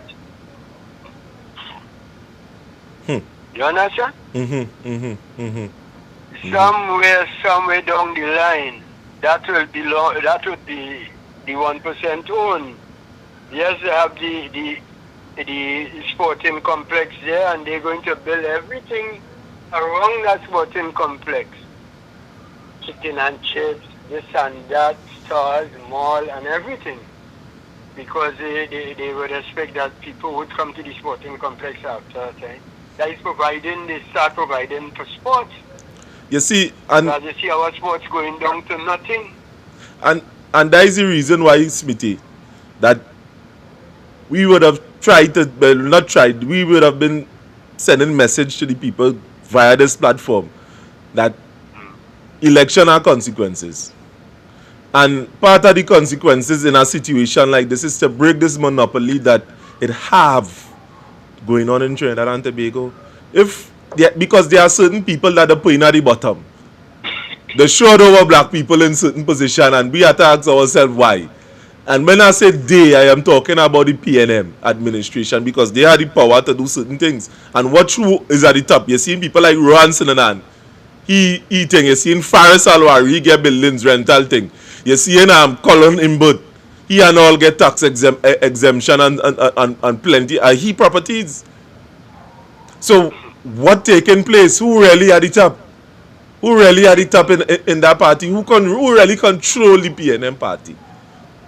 But the people who support the PNM, I mean, who make the PNM rule and be the government, is the people who want nothing. They want nothing. Exactly. These people live in Squalor. These people has got 10 days. At 10 days can't help you. A CPEP can't even buy you a car to take your child to school. It probably cannot even buy your child school books and school uniform. Candice, you're a woman. You would know that. Yeah. Yeah. As far as I see, Smithy, you hear me, Mr. Smithy? Trying to engage Candice in the conversation. I'm not sure of the line now. Yeah, she did, but she you ain't go yeah, she went to respond. Okay then. Yeah. But she's saying she would, yeah. As far as I see, the salary of a CPEP worker, I'm not hearing you either. Yes, I hear you, yeah. Oh, yeah. The salary of a CPEP worker could hardly buy your child school books. You would have to save and susu. And when the former government was there, it was getting that sort of assistance with school textbook would have been at the school. A laptop would have been able to download books and what have you, and to make life a lot more easier for you. But you just intend to live in your squalor and intend to put your children into that, because if you don't educate your children and you don't feed them properly, if you don't feed them properly in the first place, they wouldn't be able to take education in. And you can't buy the books that they could do the extra work. And they don't have the proper nutrition, they don't have proper facilities, they don't have extracurricular activities outside the school. So everything they get in is in the school. Why are you depriving these poor children? Because those who are well off, they will have their extra activities. They would be going for an ice cream on an evening after school after they finish their homework. They will have piano lessons. They would go to the sports club. They would be going to the swimming pool. And there you go. Yeah, and they show the complex link, the inextricable link between all of these functions and them. What could come out of it if the right thing is being done? The right thing could be done on the next occasion an election is called. The problem out and out is the PNM. We have seen, I come from a PNM household. My mother was a Tobagonian and she in Trinidad and she listened for Basil Pitt and A.N.R. Robinson. Basil Pitt used to be in my grandmother's house. So I grew up in PNM. But if they had expired, you know what you're going to do? Take something that is expired and put it down your throat, you will die. And PNM is an expired force. They will only kill you now. Yep. If you take a tonic that could build you up and it is expired, what are you going to do? Break you down, kill you. And this is what happening in the PNM, they have outdone the usefulness. Although it wasn't very much, but well, they were there. At least under Dr. Williams, we were still behind the 8 ball, our parents were still thinking, and we were getting somewhere. But we weren't getting anywhere. We were only able to survive. We were only able to survive, brother. You couldn't even buy a car. You had to buy a used car from somebody that might be the fourth hand. You had to buy a second-hand car. You know, the car, you know, a second-hand, a nice second-hand, but that might be a fourth hand. It's bad your pandemic, we start to get real second-hand. We foreign used car is a real second-hand. Right? And we could have gotten a 6-year-old car at quite a reasonable price. You know, you might have seen a car for a little 8 to 10,000 US, and you could have bring it here, and that might be shipping and handling and everything. All you have to do is to clear it. Although when it reaches Trinidad, Mr. Man, there's a problem starting. Yeah. Because every CC costs money. So you bring a 3,000 CC, you're talking about anything like $41,000 plus VAT, plus undertaking everything together. They're not charging you VAT on the vehicle, you know. They're charging you VAT on the vehicle and all the expenses it takes to bring the vehicle here. So is charging you VAT on the price of the vehicle that you pay in Japan. Because let me say you get one for 10,000 US. That is 70,000 TT.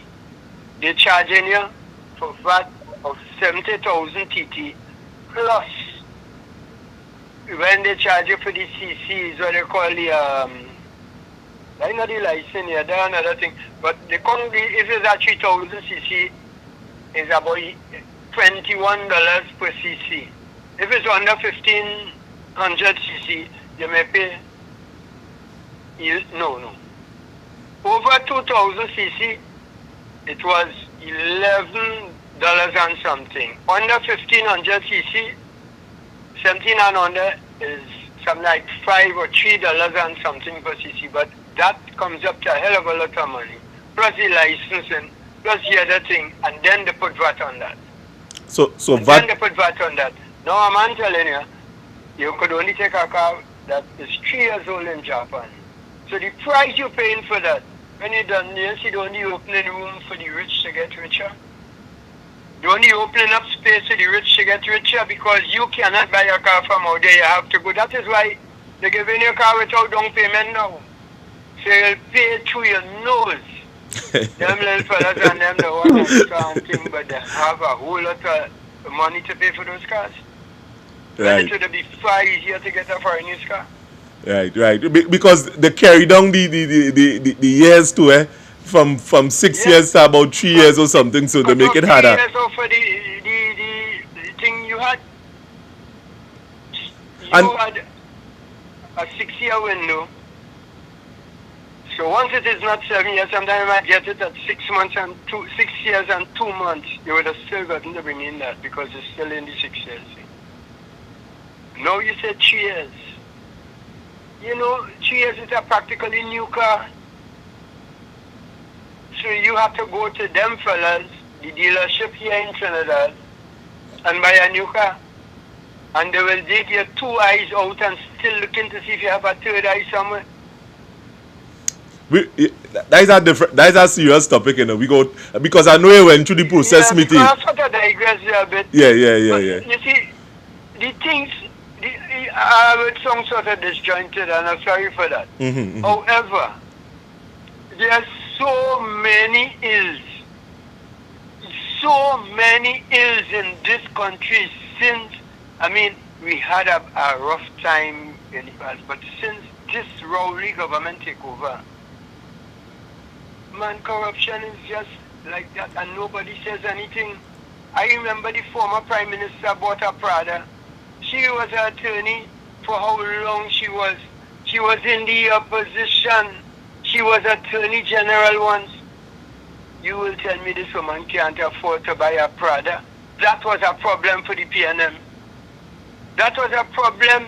Yes, he come go buy a Prada sneakers. And that was a big deal. A sneakers. I buy 10 more Prada. A sneakers. A sneakers was an issue. A sneakers was an issue. That was a big issue. Well, this one thief, that one thief, the other one thief, nobody in thieving now and nothing happening with the money. You can't show me 6 schools. You can't show me 26 schools, let alone 106. The health centers running down. I was in Mount Hope Hospital recently. The whole building needs a power wash. There is no air condition. I was asking one of the, she's one of the secretaries here in one of the clinics. No AC. The place is as hot as fire. So where the money going? This is the whole question. This is what I just asked. But these people who would be defending it, they're none the wiser. I mean, some of them only have a head to keep the ears apart. They wouldn't think with it. They wouldn't think with it. And Rowley and them like that kind of people. Because them just jump up and whine and get a drink of rum and P&M, a woman P&M. And some always still using outhouse. And possibly newspaper too, if we could afford one now, because newspaper not that cheap anymore. Now, Smithy, they doesn't just use newspaper, there's wetted too. A man tell me you don't put that there, it has wetted before. You understand?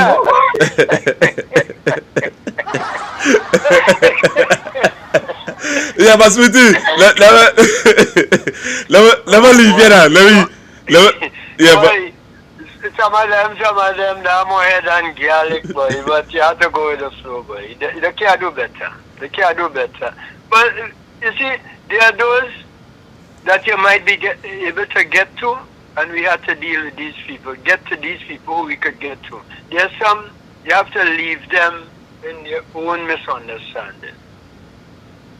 Because if a man so think about colonialism and why are you going around with a colonial name? What is the name Christopher doing on your boat? But still, and you was in Njak, you boasting you was in Njak, and you still name Keith Christopher. Shame on you, man. well, Smithy, thanks for the call. Let me. Okay, brother. Your opinion was. Good night to your co-hosts there and your listeners. And okay, man. Yeah, man. Thanks. Your opinion is. I mean, it's always welcome. Okay, man. Yeah, but I hope to see you on the next show, you know, because you see that kind of thing you're going on with. I like that, man. All right. Okay, man. I'll try to think it, but I couldn't control it today. All right. Okay, bye, man. Yeah. Candice. Mr. Renison. Hello. What you say concerning that statement there? I mean, it was a food for thought. Let me tell you something. As far as I see it, this P&M government only care about staying in power and not the people. That's final. Staying in power, the P&M government only cares about staying in power and not the people. And that's final. They're showing it every day. In actions, in thoughts, in deeds, everything across the board. They don't care. That's why he could have made that statement, don't blame he. If that man had an ounce of sympathy, an ounce of caring in him, he would have never come out and make that statement, Mr. Evans. Our beloved Prime Minister, who came knocking on everyone's door when was that time for election,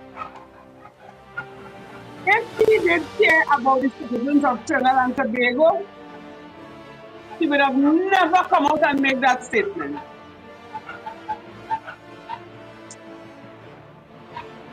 And while I say that again, he don't care, don't blame him. So who to blame? That's my thing, who to blame?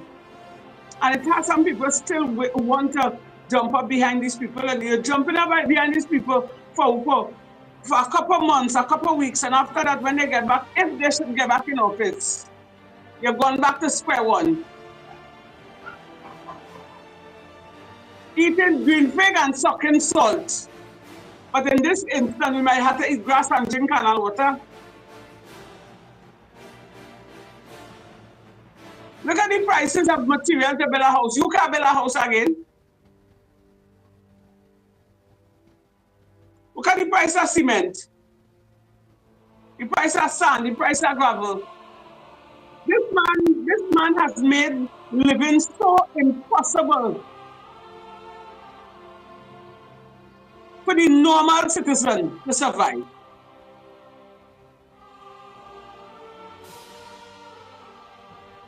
So who really running the country? If we to say, don't blame him. Who? What? But they want to stay in power, But they don't, like they want the power.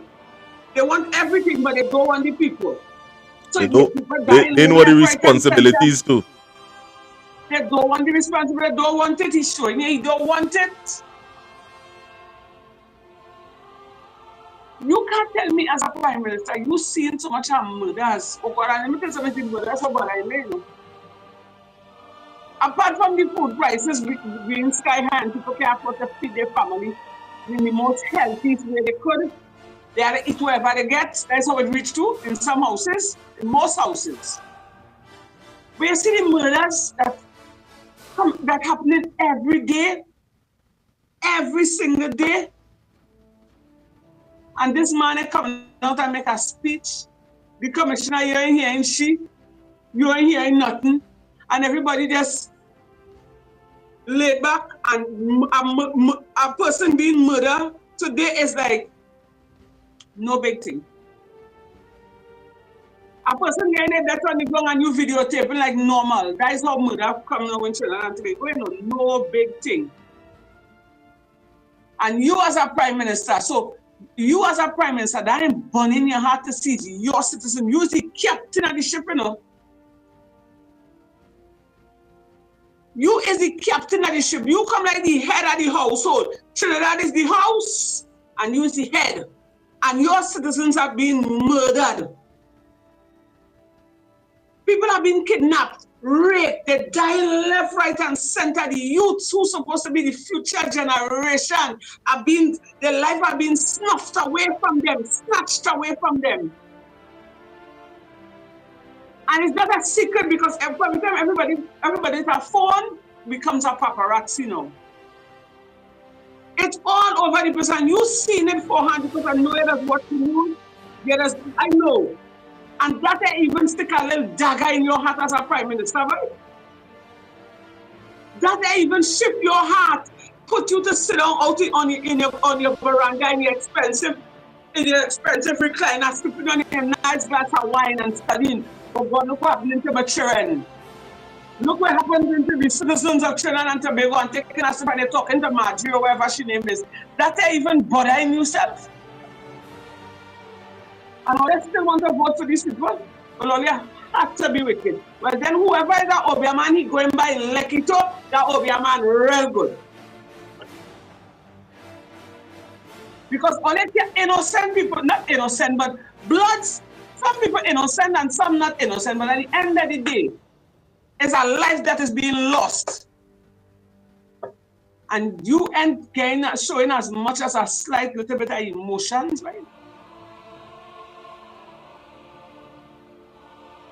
That ain't good enough for you. It ain't good enough. It ain't good enough. It ain't good enough. It's time all you wake up. It's about time we wake up. Look what it takes to happen to me for me to wake up. For I too was a guy had PNM. No, nobody couldn't come in for me to back up my PNM government, But when this PNM government, who I would have reached out to with my situation, show me that my life didn't matter, and they leave me out in the cold for them to attack us again. I don't want to go for a government like that. The government is supposed to protect me, put things in place to protect you and me. We might be carrying names, big names, but we as citizens of Trinidad and Tobago, what about human rights? We deserve the rights to live. We, our children, deserve the rights to live, to have a bright future, a successful future. And if the government that is in power, that we dip our finger in red for and put them there, doesn't give a ass about us, why are they running them down? Because all this PNM government care about is power and not the people. And I say that with no apologies. They live in lavish lives. They eat in the best, they drink in the best, they travel in the world. The children have it. How much money he spent to paint his daughter house? How much million they say? I can't remember. I hear that is a big topic. I believe it was 3 million or something. So. Right. And the healthcare system in Trinidad and Tobago wasn't good enough. So he flies she out to America to give birth to her unborn. So if them can fly out from Trinidad, that means so the healthcare good. As an insult to your own country. Let me tell you something, eh? These people showing you day by day that they don't care. And it's about time people started taking notice of that. It's about time we, the citizens, and forget about race. Because you cut an Indian, you cut a nigger, it's the same blood. It's about time we open up our eyes, focus our mind on what is taking place. But very soon, very soon, plenty of us will be out of our own homes, where we would have worked hard to build, sacrifice. We had to go and beg Lord Jim strain down on that bridge. We wouldn't be able to mind to put food on the table. We would not even have the luxury to eat 3 square meals a day. And it might reach down to the stage where you eat today, look at eat tomorrow. Dear brother, where you start chance to eat. That is how the thing going on, because look at the inflation of food prices. Sky high. Don't talk about transportation. Wake up, citizens of Trinidad and Tobago, put water in all your wine. We are living in critical times. We are living in times where it's every man for himself. You're not even too sure if tomorrow is your turn to be a victim of violence. You don't even know when is your turn, because it happens so rampant. And the ones in authority who are supposed to be the ones to protect you, they're doing the work in their own best interest. Candice, we have a caller here that would have tried to call in. Hello, good night, caller. Hi, good night, Joe. Well, first time viewer. Wonderful, I enjoyed it. So, what I want to tell you is that 2 weeks back, I leaving home to carry my nephew to the airport. In a nutshell, a car come parallel to me, right? He had on his hazard light. I had a decision to lock my gate or run to the car because my nephew and my daughter was in the car. When I reach in the car, I reach about 4 blocks away from home by me, turn around, come lock the gate. You know, 4 carload of fellas try to run me off the road. Wow. After that now, when I called the police, the lady, they hooked me up to my area from, right? I'm from Hoover. When I called the lady, said, sir, I'm telling you, come in and make a report.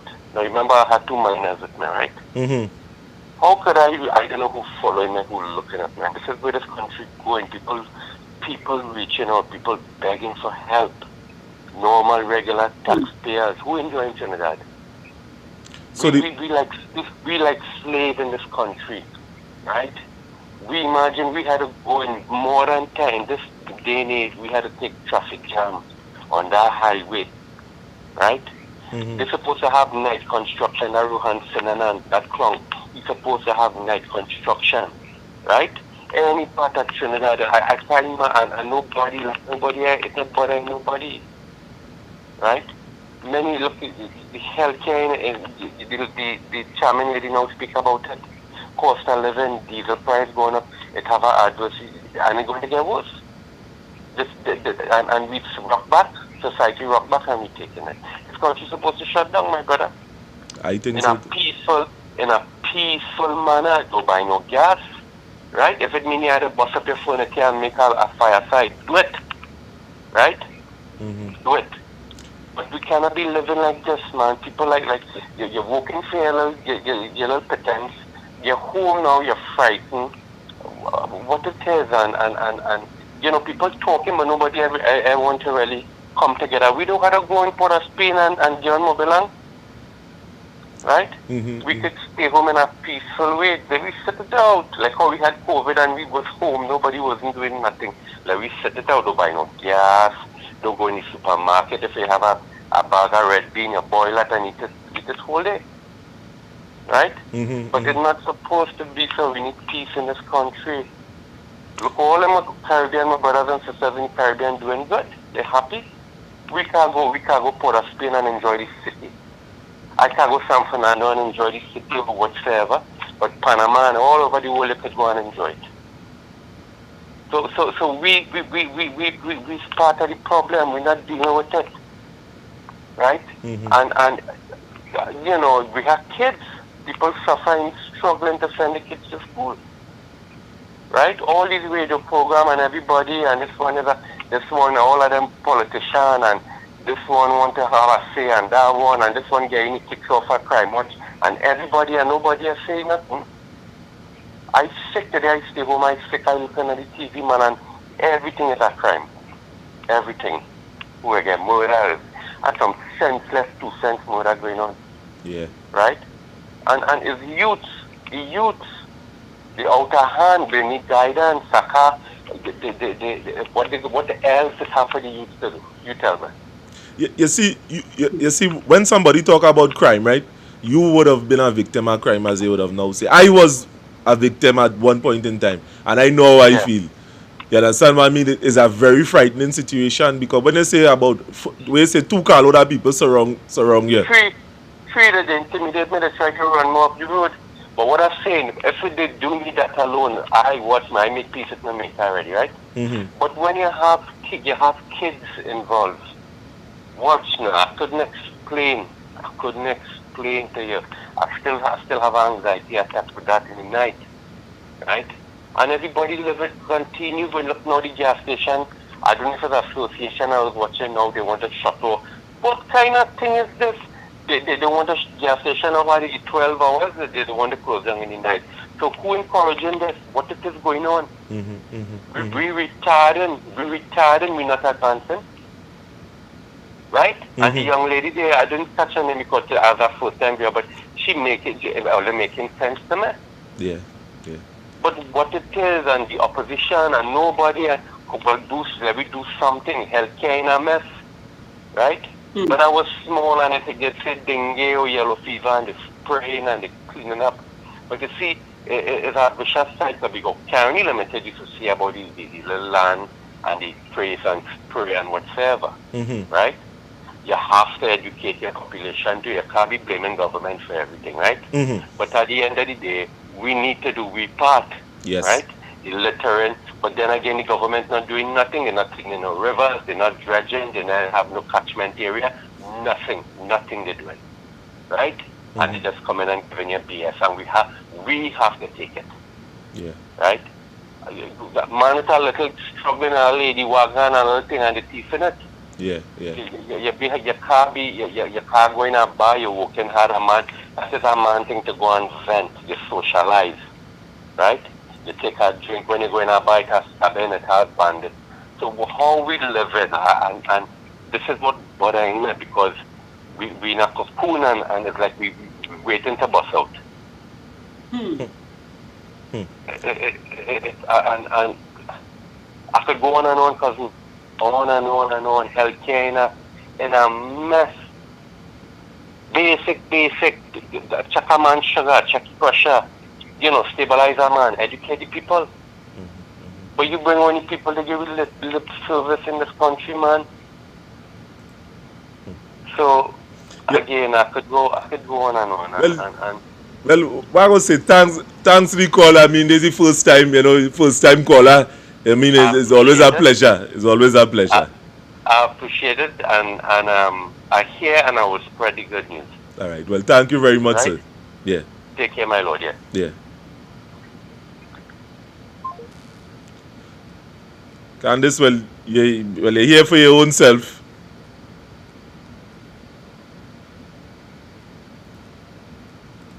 Well, Candice, well, I ain't seen you. I know what take place there.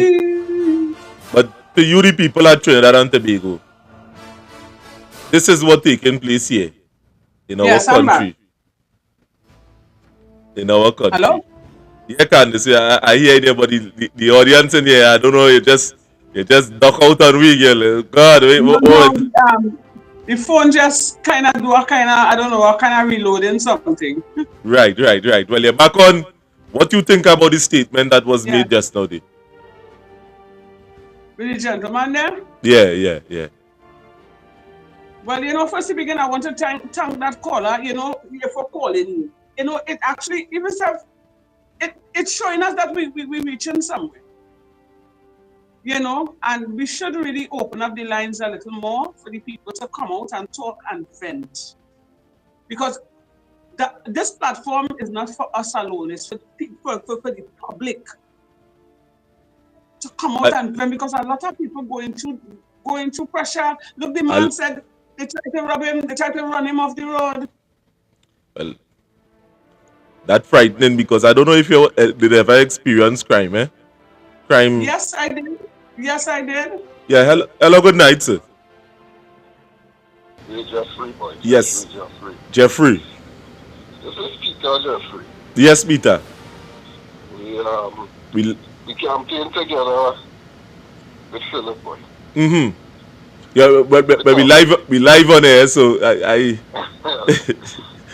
All right, Jeffrey. Yeah, I just wanted, to put my thoughts out there and, let the country hear it and, maybe come to an understanding and an open-mindedness and a state of, I just call it evolution evolving, Because one of the reasons I believe that Trini, especially the African or South African, has been brainwashed into PNM, right? I begin to realize, because when you see you're a child, as the Bible says, when you're a child, you think as a child, you understand as a child, you talk as a child. But when you become a man, you have to put away childish things, right? Yeah. Because as a man, you experience life, and therefore your understanding of things should evolve, how things are, right? And I remember as a little boy, as I was talking about Columbus and all these kind of things, I actually grew up believing that the only people that could rescue me and save me and do the best for me is black people. That is what because I was brainwashed from school to believe, from the social studies and talk about race and the slavery, that it was like I was made to believe that Africans, we are the best people in the world. Right? That is what and every other race is evil and hates us, and the only rescuers we could have is those that are like us. But then I grew to understand that life is basically about good versus evil and not race versus race. I remember as close as when the Prime Minister said the rich have to get richer and the poor have to find out. Right? And me and some people were actually saying, but the man is saying nothing wrong with it. You understand? That is to tell you how not too far back I believe that brainwashing was still in me. It wasn't long that I became awakened. And it's not that you're not concerned that your race or proud of your race or anything like that. But you have to understand that good and evil is in every race. Right. And not be blinded, because it comes like they would be doing evil to you. That's how serious the brainwashing is. And you would be constantly mentally making excuses, you know. Always mentally making excuses. This is a very serious thing, you know. And I believe that is one of the spells that trainees are under, especially the African race. Because the talk is, why are we not prospering as a people? Why is it we are the ones always on the bottom of the ladder? And that is a very serious question, and it's one of our own that is the pride. Now, it's not that you will only take care of your own, but oh gosh, man. Yeah. For the common sense, I mean, we are this human being, we have sense, man. It blatant because I mean it ain't adding up psychologically in my mind because we the same thing, but why it is. Alright, let me be real. We want to talk about this black thing. Why black people at the end of the day between buildings all over and trying to sell still why it ain't have 1 or 2 or 3 black man owning assets in a particular way where they could control finances? Jeffrey, you come now, man. Jeffrey, one of the questions I got a taxi driver and I chatting with people and I saying much now, man. I say it have plenty Africans in government, a lot. You want to tell me it have a contract coming out for driving prisoners and 2-3 black men could not come together and say, let we borrow somebody, a contract coming up, black, and none of them could not do that, Jeffrey? I believe it could be done, because I too did had a registered business, and the kind of obstacle you just have to go through to get certain things, you don't get no financing. Let me show you something. There is something called managerial financing, in which people don't have no money. They get in the contract, and the contract is whole as collateral to get other things. We not even getting them kind of assistance. And just as you saying, just as I saying, how come we could have a black government as the purporting themselves to be? Because every minute Rowley get a chance to say, he's a proud black man. What about us? What about us? And Peter, I remember we campaign already. You understand? I watch you as the pastor. My eyes open, you see. I listen to fella and I just tell people that I heard that man say something that I never hear any politician say, and he wasn't saying it to impress anybody. The man say just the meeting done, and he say, I'm prepared to die for my ideals, you know. You understand? And it's not that he lied. The man showed he and his brother was resisting. He was with his brother resisting the COVID and telling people that this thing dangerous. They were risking them. Could have died or could have killed them. So there wasn't mama guy, nobody, man wasn't just saying that. You understand? But back to the topic and with what we have going on in this country here, boy, is insanity. I've been listening to you guys and everything is like all you're talking my heart.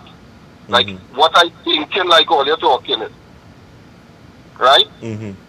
Those that have big words and big explanation words and things, but what you guys have been speaking is like, boy, that's what I say, boy. Yeah, but for we to pull out a man like you, he's a man strong on the ideals, and iron sharpens iron, boy. Iron sharpens iron. And I've been here, I've been watching my country, just like what the lady say. I forgot her name. Candice. Constantly, Candice. As soon as they win election, ban your belly. I will be telling people that I say I'm 54 years old, and all what I hear in each election cycle. As soon as they get into power, ban your belly. Tough times ahead. That's for 54 years, Jeffrey. The starting the what they call it, the ordination speech, the current when they're getting in. Inauguration speech. Right, ban your belly, and it's gonna be tough. And I'm 54 years old, so I telling people, I say Chris Tambu Hobart even sang a song about it, the journey now start. So I tell them, well, Trinidad is a place where this journey don't have no middle and no end. It only always starts. Exactly. The journey have no middle and no end. Every year, ban your belly. Tough times ahead. Year after year, boy. Yeah. Brother, I ain't gonna lie, sometimes, you know, when we talking, we seen people online and together, and we sometimes we not aware that, you know, a lot of people listening to the program and them kind of thing. You know, thanks. Don't be a stranger to the show. Yeah. Yeah, brother. Well, thanks for the call. Yeah, no problem, man. Okay then. Yeah, one love. Yeah, Candice. Mr. Wilson, you know what? I feel so happy tonight, because, you know, I feel that, you know, all our hard work is not going in vain. You know, and I'm so thankful to that gentleman there for acknowledging what we are trying to do here. I am so grateful. And he, you know, he gave me the inspiration, you know, he helped me light back the fire, because we're reaching some people, and if we really band together and we continue, God will make a way.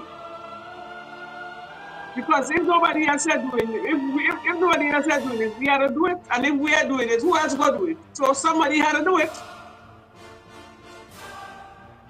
Somebody had to do it, to at least to bring awareness to the citizens, boy. Because as you say, he's doing it blatantly, without an apology. He don't care. He really don't care. This man behaving like he hates the citizens of Trinidad and Tobago. For you watch it every day. Your black brothers and sisters, whether it's Indian, Chinese, African, wherever, dying. And that's all you can come out and say as a prime minister. Better he did stay silent like the commissioner. The fact that man come out and made those statements is enough. It is enough to open your eyes and have you starting to think consciously about what really taking place in our beautiful life, what used to be our beautiful island. That man okay.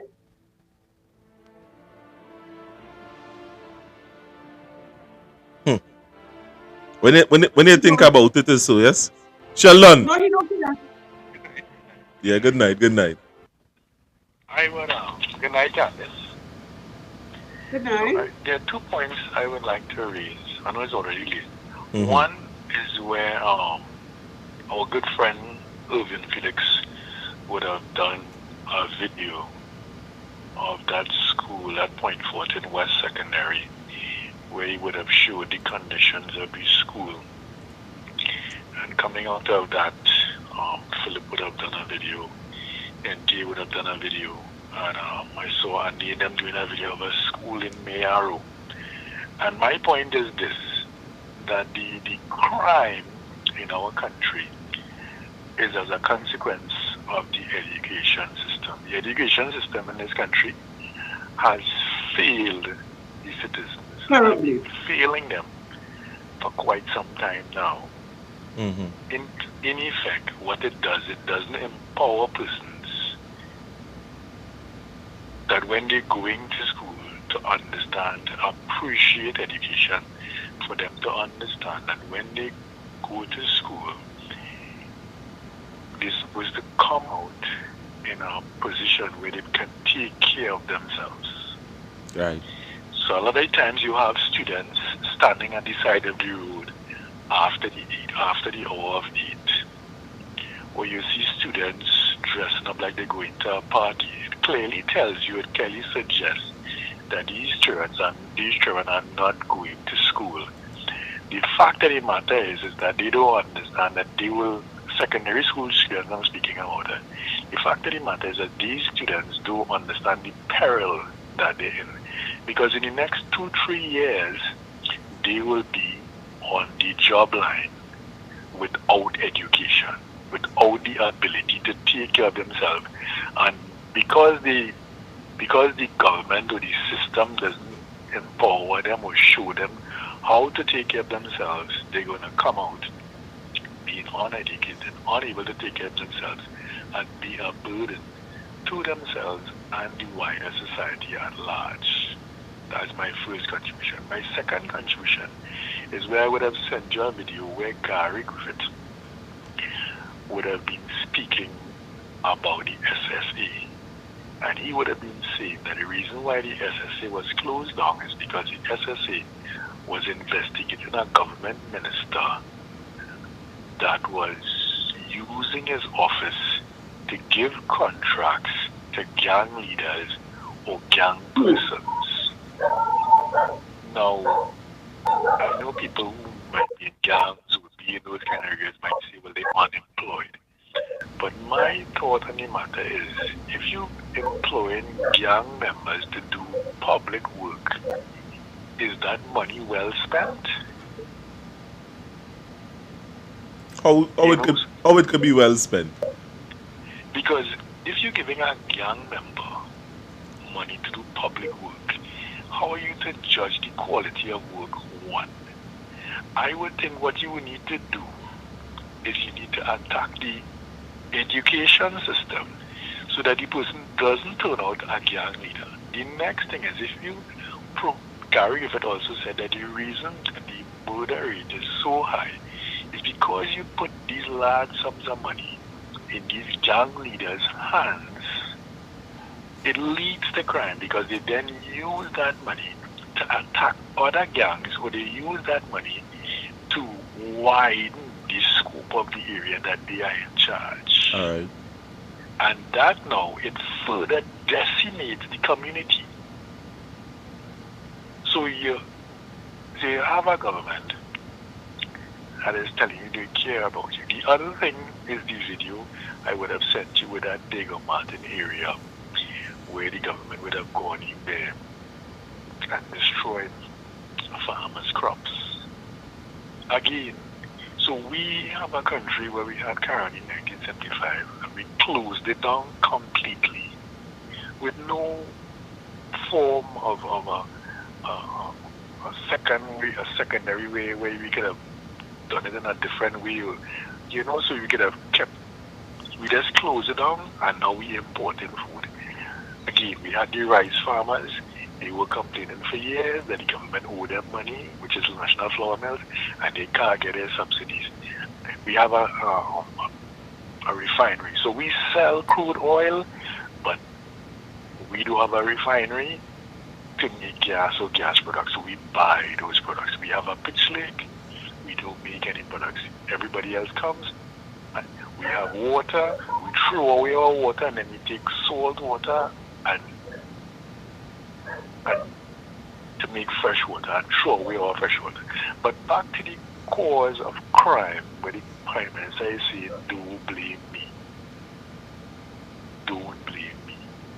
If you're telling me that you're the head of the household, Candice, you're the head of your household, Jeffrey, you're the head of your household, can you then come and say to me if activities are not going well in that house, that you are not in charge? It simply doesn't make any sense. Together with Fitzgerald Hinds, you're the Minister of National Security, and I know that you're working in the security industry, so you're telling me that the head of the person who is in charge of the security department is telling the people that he is not in charge of that? I don't understand. But then telling me that you're doing, but then coming to tell me that you're putting your heart and your soul and you know your responsibilities, but you're not responsible for that. You know, so this government continues to confuse. They are walking contradiction. Yes, they continue to confuse. They continue to say one thing, but their actions speak in the opposite. So instead of you take money and spend in the school system, you're letting the schools fall apart. And then when children come out of school with no education and end up on the block or end up in gangs, you're then taking that money now and funding gangs. Candice, I'd like your thoughts on that. I'll stop there. Okay then. Thanks. Candice, where's your thoughts on the matter? You say you will listen off air. Well, exactly what he said is the gospel truth, you know, because you're not inputting. Look at, for instance, the schools. The schools are dilapidated. You're not putting, you know, your emphasis on education. You're actually leaving the youths to go astray, and then you're funding you're pumping all the monies into these gangs, right? You're giving them all the contracts to do whatever. You think them gang leaders and them really going and do what they're supposed to do? That money going back to fund their business. And again, the youths they're using to commit crimes and things, you know. So without a proper education in these children and them head, eventually they are going to end up on the block. And they are going to be used as mules. And that is why people have to say that crime is our business. Because if everybody go to school and educate themselves and get a job, who become nurses and doctors and lawyers, you feel going to have crime? It might have, but not the amount. Well, I never even know so much of schools that were left unfinished, left to run down. I never even knew all of this until I started to, you know, coming to this news reporting thing with you guys. My eyes start to open. And they are neglecting the youths. Where education is concerned, there really is neglecting the youth and them. So, I mean, it has somebody in the comments, Kerry Singh. I mean, she commented in the comments and she says she locked on and listening 7th Avenue Malik, lock on. She said, one of the comments that she said in the comment, she said, don't blame him, one sting dirty dog. But he's to blame. No, you're not putting things in place. All right, not all child have the education to, you know, to have the brain to learn to come out a doctor or a lawyer. And as I always said before, long time it used to have things in place like school evening classes, right? And if the teacher realized, well, you know, you don't have head for education, they put you in a skill. Either you do plumbing, you do carpentry, something. So at the end of the day, you may not have the book sense, but you have a skill. Because, let's face it, a man with a trade does make more money than a government worker, you know. But you're putting things in place to hold on to the youths, and the youths going astray. And if you really check it out, the amount of crimes that being committed is the youths and them, you know, because idle hands find idle things to do. And it is easier for the drug lord and them to get a hold of them, because remember they're looking for it, you know. It's a hustle according to them. They're trying to eat our food because nobody ain't giving them nothing. The government ain't giving them nothing. So when the gangsters pull up on the block and say, hey, come boy, or you come girl, I want you to sell some drugs to me. I want you to do this to me, I want you to do that for me, and they give you sneakers, they give you a jersey, they give you 200. You telling yourself that is a day. So you born clear. You watching that drug lord as your everything. I remember one time, I was a young, not too long came in the wood. And there was a young fella. They had a shootout somewhere on the beach, and this young fella, he was so loyal to this drug lord. He threw himself in front. That is what the mother was explaining to me. I didn't have to do the business.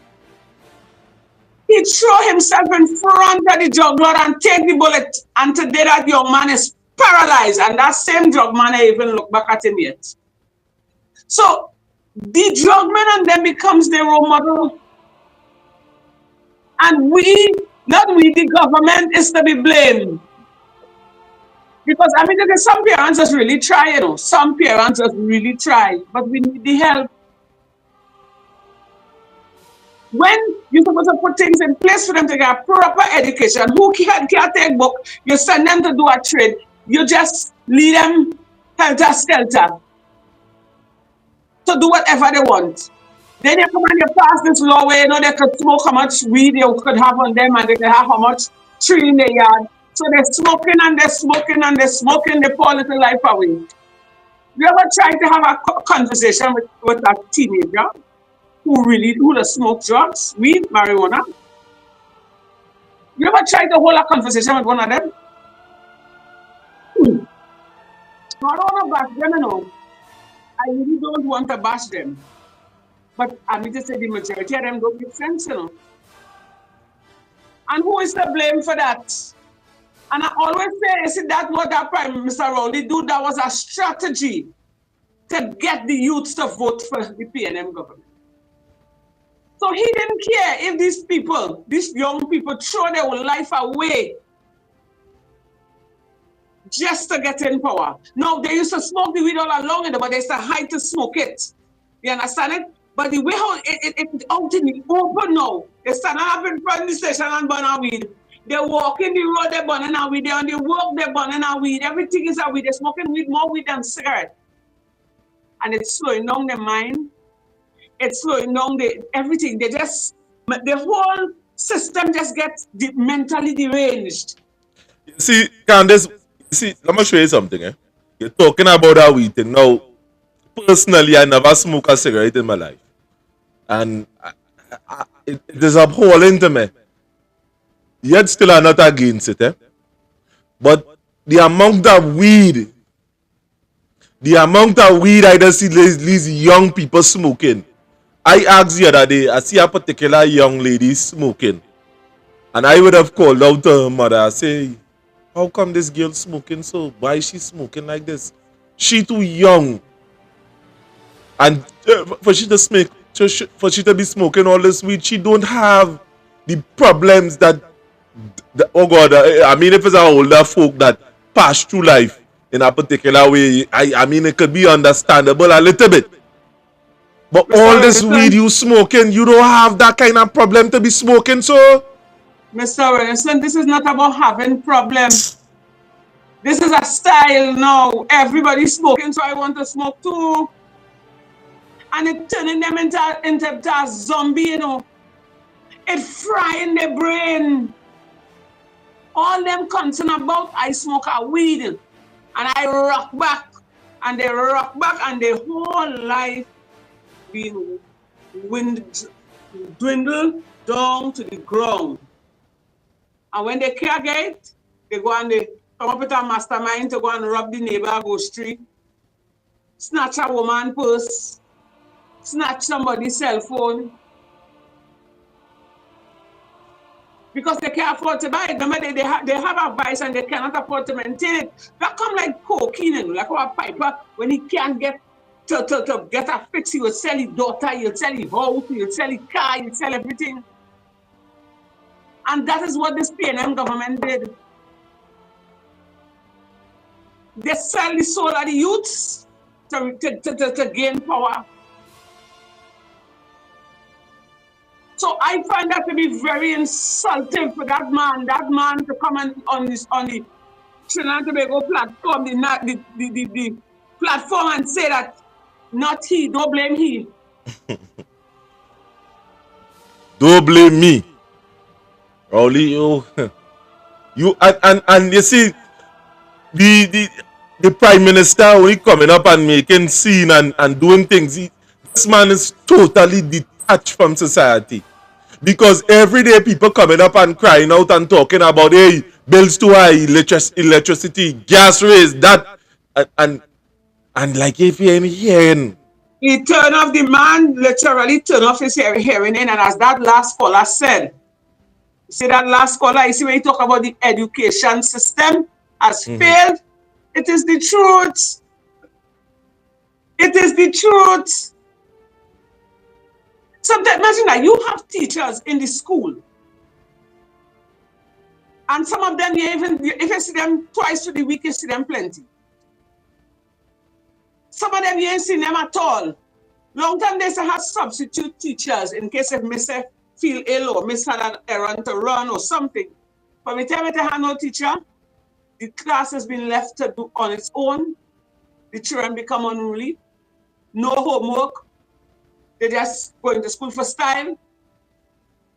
It reached the stage now where they still have guidance counselors. They still have counselors to counsel the children. They had things in place long time for these children. Now they don't have them things. Imagine that children in school disrespecting teachers. Well, let me just say they stop the corporal punishment, right? which I find they should not have, because children were here, but nonetheless, when they stop it, I used to come in school and cut my children till anytime they give me problems. They know me. You shame me, I am going to shame you right back.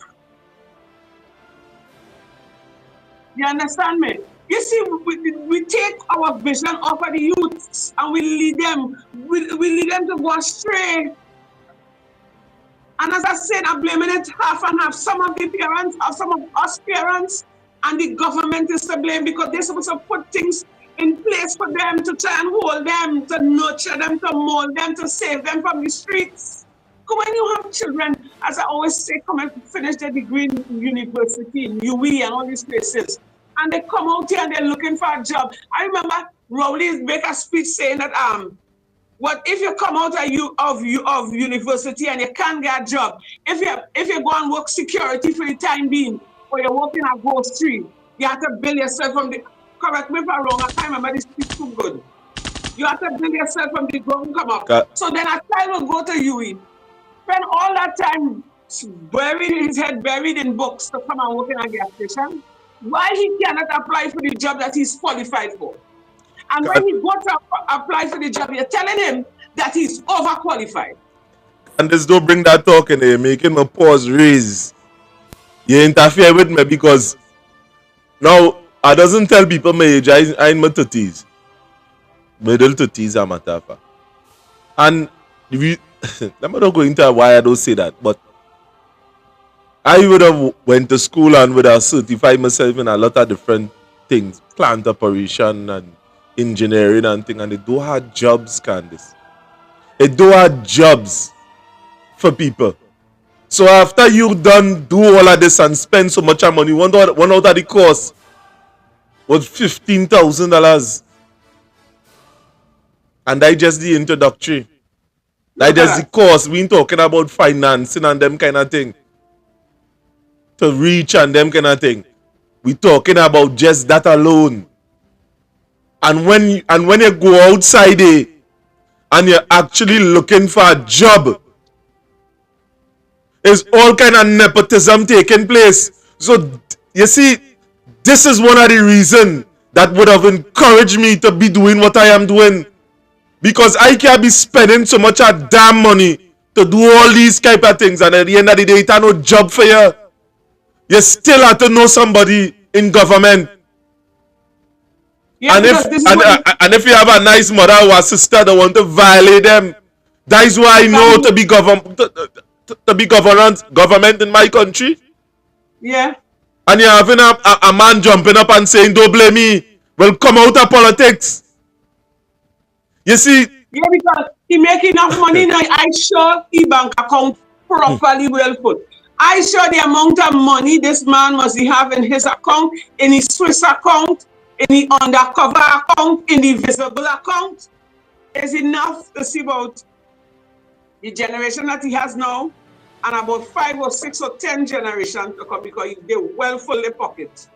Over the years, they make sure the business fix off of the backs of me and you and all the citizens in Trinidad and Tobago, because they have been raping the country. And who locking them up? Who charging them? Who is going to investigate them? Who is guarding the guard? But let a poor man like you and I commit a crime. Oh God, they will string we.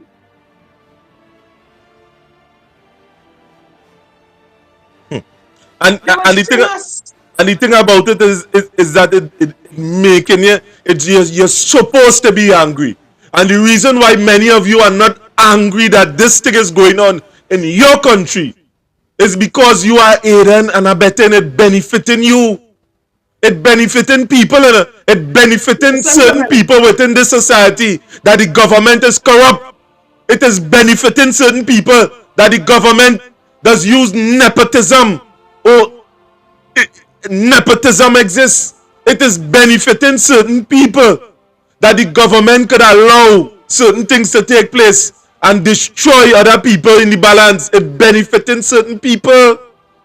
So there are some that will come out here and preach the gospel of a party and not politics. There's a difference between party politics and politics on a whole. And you go see people like Sharon Felix and Pastor Google and all of them. You understand? In a cult. The modern day PNM is a cult. And let me tell you something. You see all of them who seeing the unjust, because I know for a fact, because Sharon Felix has been on TikTok. So them, they all of them, they are abreast with what is taking place. And you see all of them were doing otherwise and aiding and abetting with the wickedness that this PNM government is doing to the citizens of Trinidad and Tobago. We, the citizens, have put them there. I pray God that every blood drop that fall on the streets fall on their heads. They must feel the penalty. You know why? Because they know better. They're seeing it, what taking place, but they're still turning a blind eye because you know why? It does not affect them. It does not affect them. So in other words, A for apple, B for bat, and C for yourself. So right now, them seeing for themselves. Because you can't tell me, you seen all this crime, all this murder, all these negative things happening in the country. And only holding on to the PNM for there, but then the PNM paying off all you. But at what expense? The citizens of the Trinidad and Tobago back on the bloodshed that these people and them. Of course, Candice. Of course. And these people would sleep comfortable at nights. Yeah, but they sleeping comfortable at nights, boy. Yeah, because I want to with them. These are nasty individuals. These are individuals that will enslave our whole population just for 50 cents, for 25 cents. And watch me. We would have read there's a character that we just call Judas that would have sell his soul for 30 pieces of silver. For 30 pieces of silver. And they are modern day Judases. That is just like the US are race, the black just like we, the looking just like we, and the selling. They are modern day Judas. I hope they know God watching them, and God do not like ugly. You see, you go with them, they never feel the power of God there to know. All their mind is on money and power, materialistic things, what they could get. And I know the government, the PNM government, well, any government in power, but in this instance, the PNM government, they're controlling the news. What goes out there to make the public aware of what taking place. So in other words, they're covering the dirty linens. So they go pay a couple millions for silence to let you know what they want you to know. But for how long? Only see people bawling. Only see people crying out. Only see people weary with pressure. Citizens of Trinidad and Tobago, only wake up. Only wake up. If not for all yourself, wake up for all your generation, all your children and all your children. Look how bad it is in our time. Our time is bad and we bawling. What about in their time? And when you have people like these people, Miss Sharon Felix, and I had a lot of respect for that woman. Trust me, I had a lot of respect for that woman. I had a situation before, and somebody put me onto her.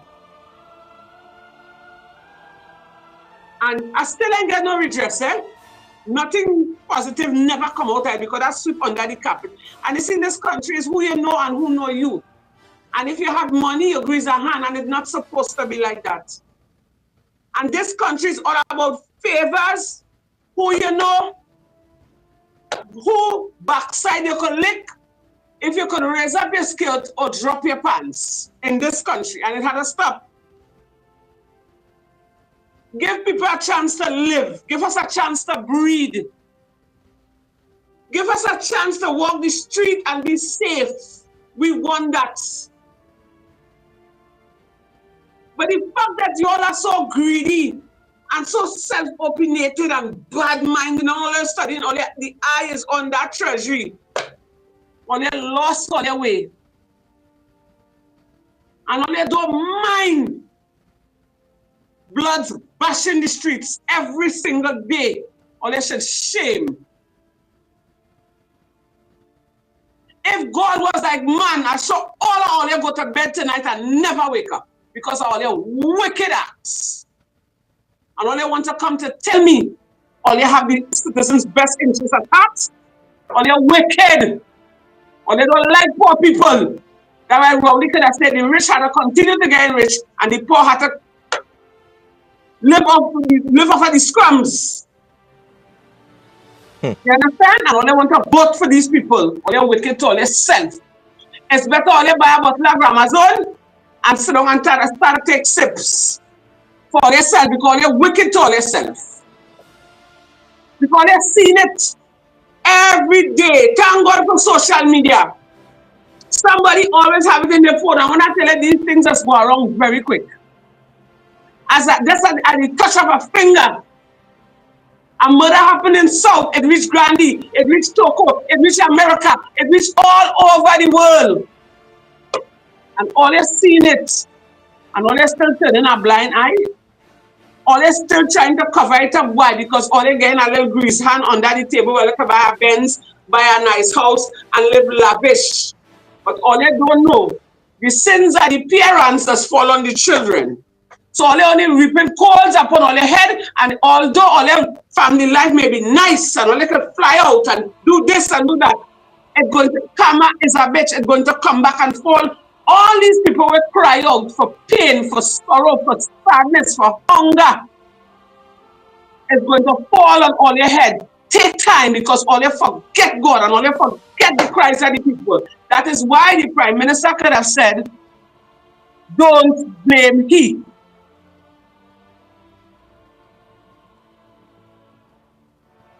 Don't blame he. Imagine that.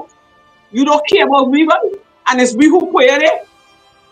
Why didn't show us that behavior when he was now campaigning? Why didn't show us that? Why didn't come up on the platform and say, I am so, and if I get in power and crime start to take place, don't blame me.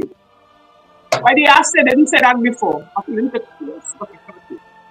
Why didn't say that before, Mr. Prime Minister? So we would have know who to vote for, where to put our votes.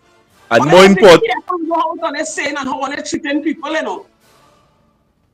And more importantly, it clearly shows that this government do not like poor people, but it's the poor people who put you in power. And more importantly, I hope the people remember. I hope you remember what is being said. I hope you remember on the day when election call, or when they come around by all your houses, that this man prefers spend 80 million on a stadium and people can't still go to school. I hope you remember these things. I hope you remember a man rather spend money to put a pan and a coat of arms and your children can eat. Because watch me, there's a serious thing. Somebody would have called me from social services, Candice. And before the next show, we are going to deal with this thing here very thoroughly. Now, with this old age pension and this NIS scandal that is taking place in Trinidad, and the measures that they're taking to cut your NIS, and not NIS, your pension, and what they are going to do to you. Now, to some of them, it might sound like a conspiracy, but I urge you, the people at Trinidad and Tobago, to take note. What today is the 5th of the 9th month, 2024? Yeah. Coming close to the election, you are going to hear that a particular party is going and say we're going and raise old age pension. Mark my words, I tell you that today. I say that today. Watch out, they go see that part of the election scheme and gimmicks that is going and take place. Candice, somebody call me in confidence, and we go start to break down that just now. You know what, brother, man? These people are them playing a game with our lives, you know. These people playing a game with the citizens of Trinidad and Tobago lives, you know. These people and them, Father God, I don't know what to say again. These people playing a game with our, they're playing Russian roulette. They're playing draft, they're playing Monopoly with our lives, you know, and they don't care, boy. They don't care. And they're sitting down and they're laughing and you know, man, greed is really a sin, you know. And this is all for greed, you know, all for power, you know. They don't care about us. Because we are a bunch of happy-go-lucky people. We, the citizens of Trinidad and Tobago, we like to party. We can't handle stress. We can't handle pressure. So everything we just sweep it under the carpet because we had can't take it, but now is the time we had to put water in the wine. They are gambling with our lives. They are suffocating us. Tighten your belt. Tighten your belt. Tighten your belt. Tough days ahead. Oh God! So when if they had no time, we could reap the benefits. If they had no time, we could reap the benefits, buddy. And they're playing a game with the public servants. They're playing a game with the public servants. They're suffocating the money who you and I would have worked for. And they know they're supposed to pay their money. They're making sure they're holding it back and they're doing whatever they want to do. Coming close to the election, they're settling. And they're bribing you with your own money. They're making you feel that they're giving you money, but it's your own money, what you work for. Something like roads, drainage, lights, water. They're making that such a big thing. We give you lights, we give you road, we give you water, but these are things they're supposed to provide. Listen to me. Trinidad and Tobago, well, it's time to wake up, you know.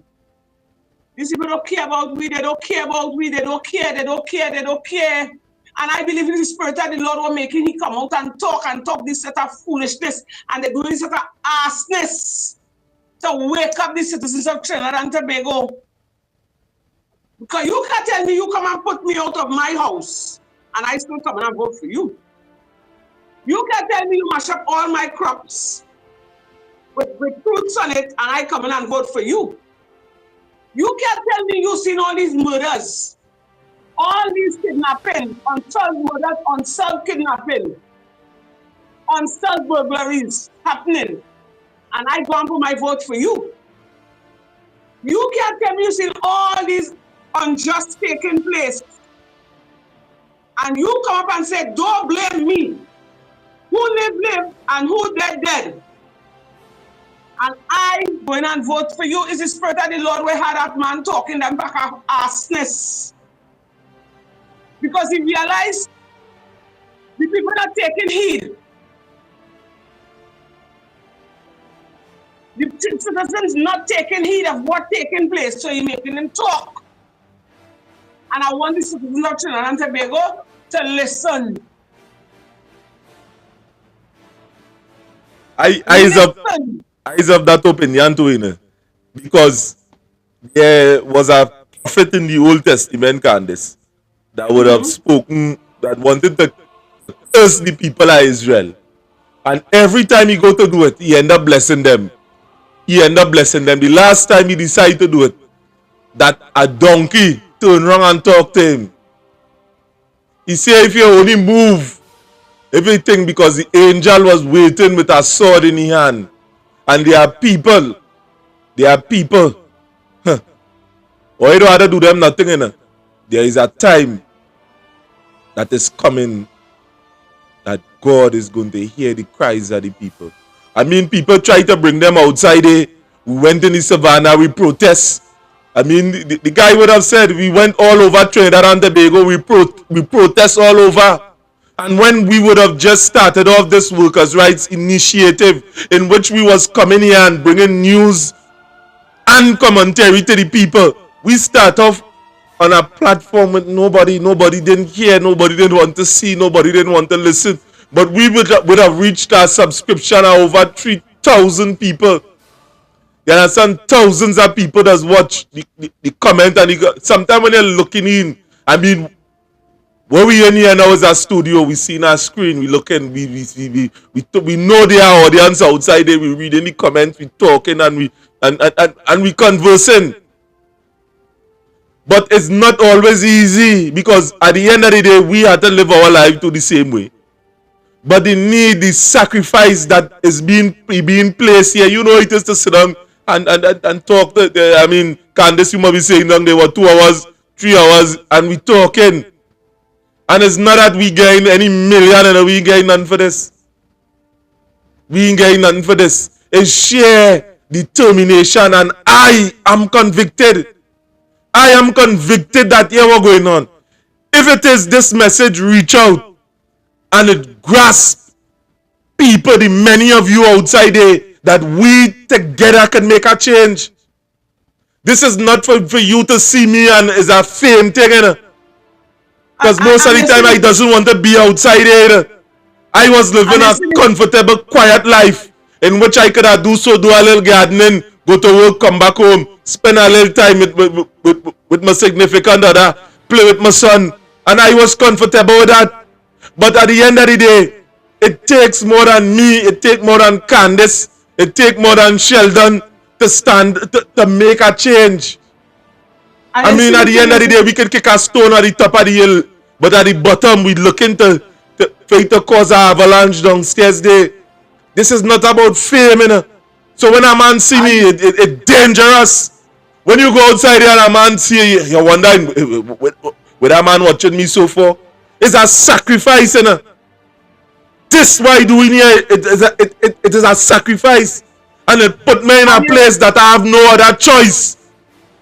That is what it put me. Because when I go outside there by company, or I go so to get work in a place, it's my family, my friends, my neighbors, it's them that suffering by.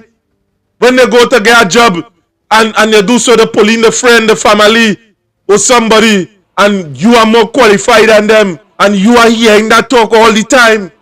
This time I be saying that this year is our open platform in which the average man could come and say what is taking place with in his country, his neighborhood, and other people, you go rise up other people. I know that outside there are people that smarter than me. Yes, I have a stuttering problem. The only time I hear here, it has started flow is when it reaches my blood. When my blood started boil, it started activate. Because there are nobody that you could trust outside there. I used to go to trade unions and they're selling you out. You go to the damn police station after you don't walk out, they're calling the drug lord. We know that taking place in Trinidad. We know that. But here what's going on, you can't come out and say it because they're quick to sue you. We know what's taking place. The truth is in the heart of the citizen. It's out of hand. It's out of hand. It's over the hill. And it will take plenty of work to bring back the country, you know. It will take a lot of work. And let me tell you something, you feel these politicians, these greedy thieves, you feel they're not afraid? Because if the whole of Trinidad and Tobago rise up and say enough is enough, you go see how Rowley go back in a corner. You go see how all of them go back in a corner. You feel they have police and soldiers and air who are suffering and feeling the pain and want to come out and protest. I remember one time we went in Mount Up to protest so we back pay. And they sent a bunch of police to guard, to, you know, secure and make sure everything all right. And one of the police said and tell us, all that damn right, we want we money too, but we can't really think, all that protest nice, and then we see what will happen. So if every one of us come out and we tell them here what's going on, we do not want this government. What can they do?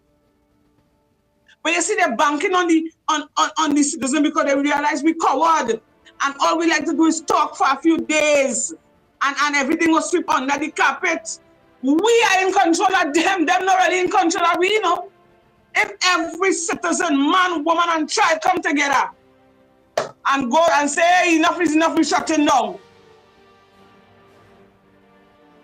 You know what could happen there? But we are a bunch of coward people. We just only talk. So they have us right here. And they're taking us like a yo-yo. Up and down. Side to side. Up and down. And they're laughing at us. and they're full in their pocket, living lavish, eating lavish, drinking the best. While some of you, all you're getting to drink when the day comes is pipe-borne water. $1 bread in the shop, and you may not even have a little piece of butter to put in it, but you have to go on because life goes on. And then continuing to rape the country, back, belly, and side, and they don't care because the Prime Minister said, what, Mr. Jeffrey? Don't blame me. Thank you. Blame me. And you see somebody in the comment, Bella would have said in the comment that this, and it's so sad, eh? She would have said, I just want to come to Trinidad and walk around downtown Port of Spain like I used to do. No, I mean it's a dream that she's saying. She says she just want to come Trinidad and walk around Port of Spain like she used to. And that the capital. That the capital of Trinidad and Tobago, the Port of Spain. The parliament riding, ministers riding, and it's crime. You ain't see how nasty Port of Spain smell. You ain't see how nasty Port of Spain is. My son, come on. And that's the capital city of Trinidad and Tobago. You ain't see how nasty this shit. Watch me, the rain, you only have to spit in the drain. One of the drain in Port of Spain, and the whole of Port of Spain flood. You feel them people care? I would like to see when rain falling and the place flood of Rowley come out in the tall boots. Here and all the bodyguards come out and check to see well what come in the water, what happening. So them are doing that.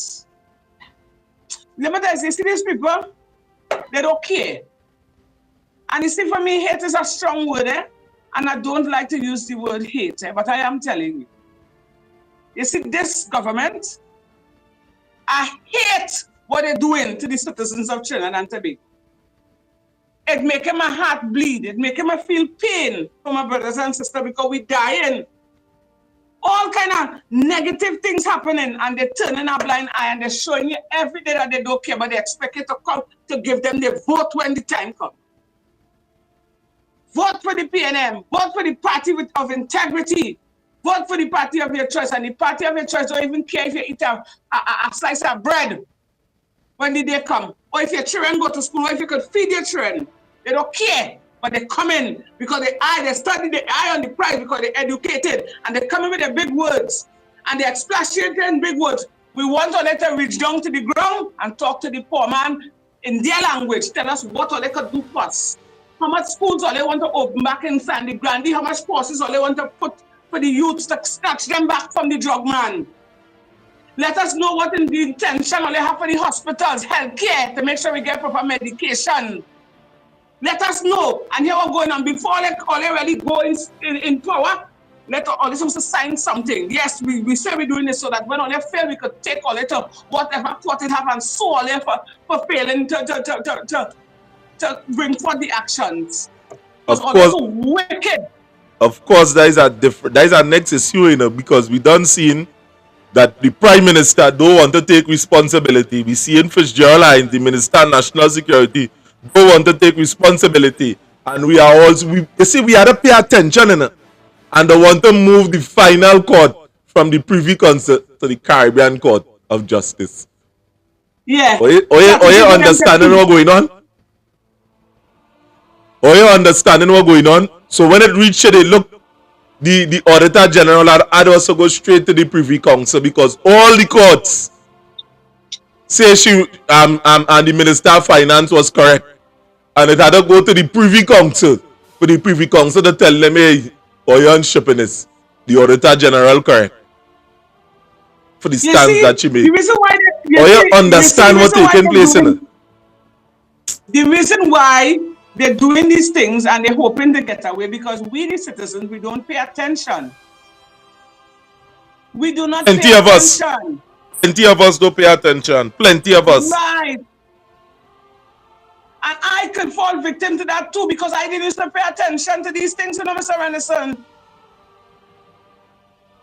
And is that they're banking on the fact that you do not pay attention whilst you partying and enjoying life and you trying to survive in the treacherous situation that they have us in. And the fact that we're not paying attention, they're ripping off the country and they're laughing. They are laughing at us. That's why I see the majority of them, they just, at the end of it all, they just get some kind of sickness that the own money, the same money that the thief and full their account, it can't will them back to health. Because you know why? That the cries of the citizens falling upon the head. Money you love, money you crave, money go and take all you to all your grave. Not the amount of money all you have could cure all you. You just never notice that? They just get some kind of gruesome kind of sickness that they can't explain. No amount of money they spend to get well, the money could help cure them. Of course, to you the people, the lines are open, You can call in live now is what, 10:49, we're going to lock off in the next 10 minutes. But you could get your comment inside. Where is your question? What you want to highlight at this point in time before we close off? Or you utilize the time, utilize the platform, or you utilize it. And some of you might have something to say, or your comment, or your stories. We will air what is taking place. Or you see that we go to the length and breadth of Trinidad and Tobago as to bring out certain issues that plenty of the media house and them not bringing out. They're not trying to even self-highlight it because we believe that we believe that some of them are manipulated. Some of them are being paid off by certain entities. And this is free. It is unadulterated. It is uncorrupted. And you will be able to have your say on issues, some that the government is not doing. And other platforms, other political, you can't go up on any platform and say what you want. We doesn't ask or we doesn't tell or what to say.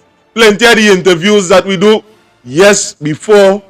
Some of the times we send the questions. Some of the times we contact people based on certain things. Some of them don't even want to come on the platform because there are things that the opposition, the government and all are saying, and we invite them to the platform. We invite MPs to the platform. And some of them refuse to even answer to the public. And I, as a member here, I as a citizen of Trinidad and Tobago, why you don't want to say anything in a public forum? Why it always have to be this kind of sneakish type of way? Why you only want TDT and TV6 to say to take interviews on platform like this?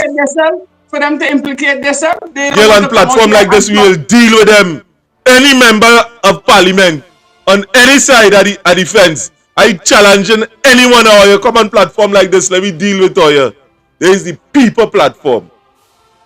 That is what this is about. This is for the people. Thing and all kind of thing, and it's all kind of people, all kind of stalwart, and Donna, this woman here, basically that is Sharon Felix. She only selling the PNM propaganda all the time. Anything the PNM never wrong. And that is Sharon Felix there. Well, I had so much respect for that woman. I realized the first time I went to this woman, I had so much respect for her. And I see myself one day becoming somebody like her. But when these people and them, as I say before and I say it again, this PNM government hate the citizens of Trinidad and Tobago. That's why they're doing with all kind of wickedness. And I say that with no apologies. I know why I'm saying that is by the actions. You want to go in with salary and in with bank account to touch with savings. You want to touch with pension. You want to interfere with the tax. They want to tax with the debt.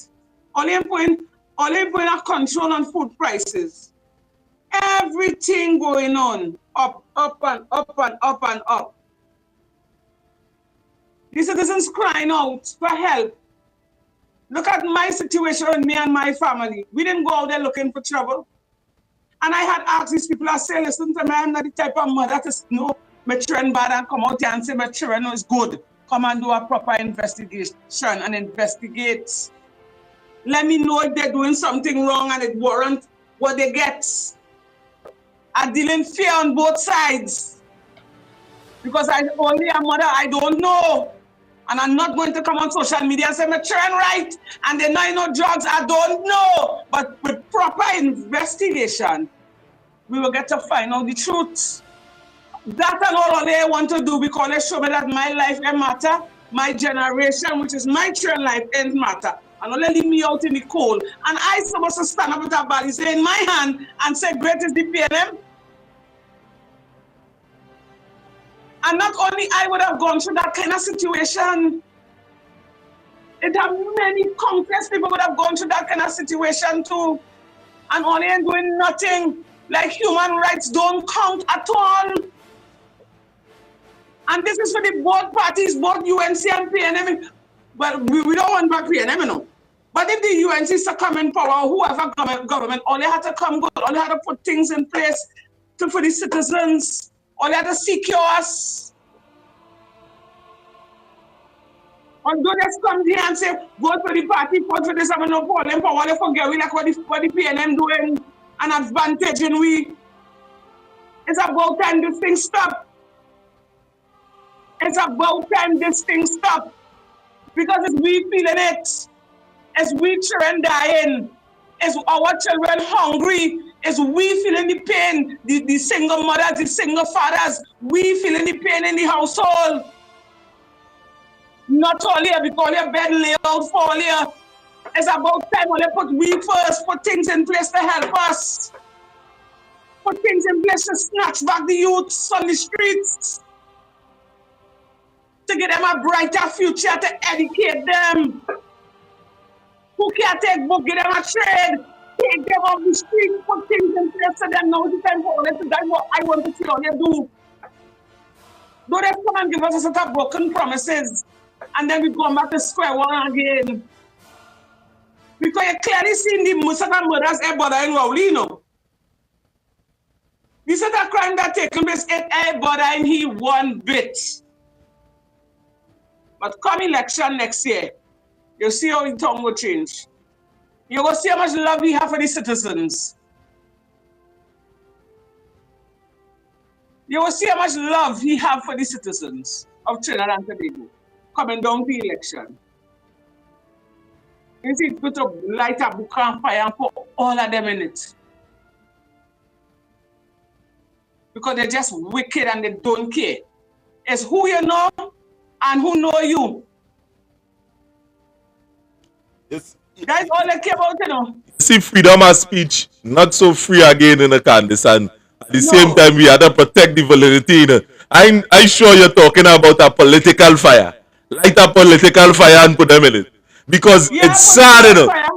Yeah, a political fire and put them in it. Because, watch me, the sad, you know, I know they're listening. I know some other councillors and them listening. I know some at this point in time we go down call up people and say, look, we bad talking here. And we're not looking at the quality of the criticism. This is not bad talk. This is not bad talk. This is facts. This is truth. So if you want to kill me for talking the truth, so be it. Because that is the stage I reach to now, you know, because I turn left, I turn right, looking for help, and they leave me out in the cold. So if I have to die for my rights, at least I know my soul right with God, and I come and I'm dead and I'm away from this treacherous world. Because we're living in hell. And they're seeing it, they're hearing the cries, and because they gain the little finance, so they can buy their Benz and live nice and comfortable. And the Prada. They're doing it. They don't care. They don't care. They don't care. They don't care. They don't care. They don't care about us. And it's happening for too long, and people tired. People fed up. Every morning I get up, I just feel a weight on my shoulder. I just feel stressed out. Because somehow when I walk in the street, people just walk up to me and tell me the problems. Usually lady from so, well, I had this and I had that, and then some of them have taught their struggles when they don't look at the bags under my eye. And people crying out, and you trying to tell me this government, this prime minister said, don't blame him. When is the election again? Next year, sometime next year, and the Prime Minister decide, he say, boy, he using the full ambit of the law. So he going as long as possible, as long as he able to. Well, let me tell you something, eh? Man does appoint, but God does disappoint, eh? You can do as much as you want, but not for as long as you want.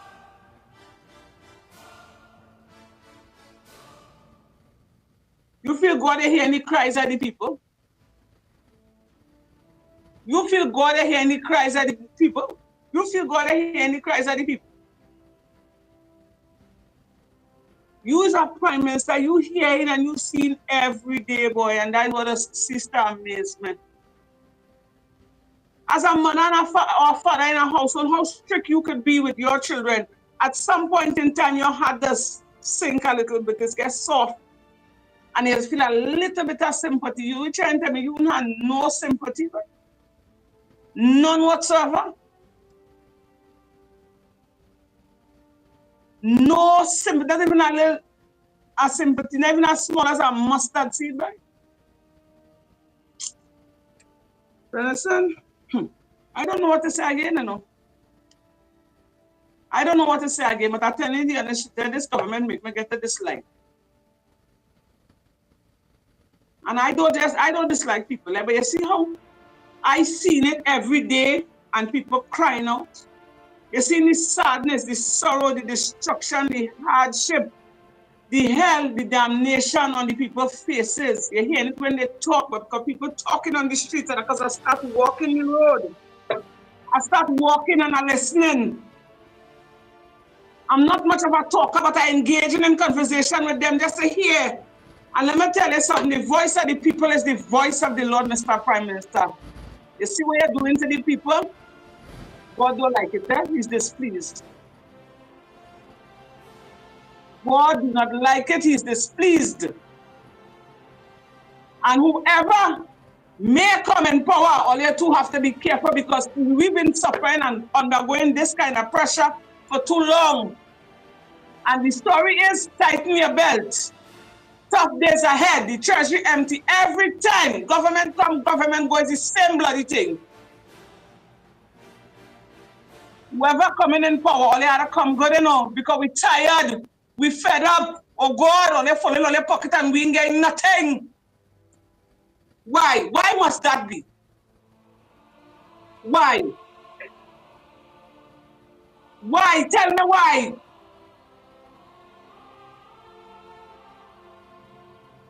God don't sleep, you know. I hope all you know that God don't sleep. Sickness is for everybody, death is for everybody. It's a good thing, as I always say, when a man dead, he can't carry nothing with it. So all the wealth and all the everything all they're fighting for here on the face of the earth, all they dead, all they can't carry nothing. And all they have to answer to the man Christ Jesus. For all the wicked they did, all the wickedness all they would have done to people over the years. And all they're passing on the streets, all they're seeing vagrants, hungry people, people suffering.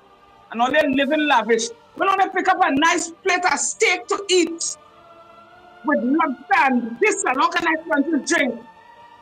All they ever study how much poor people eat when the day come?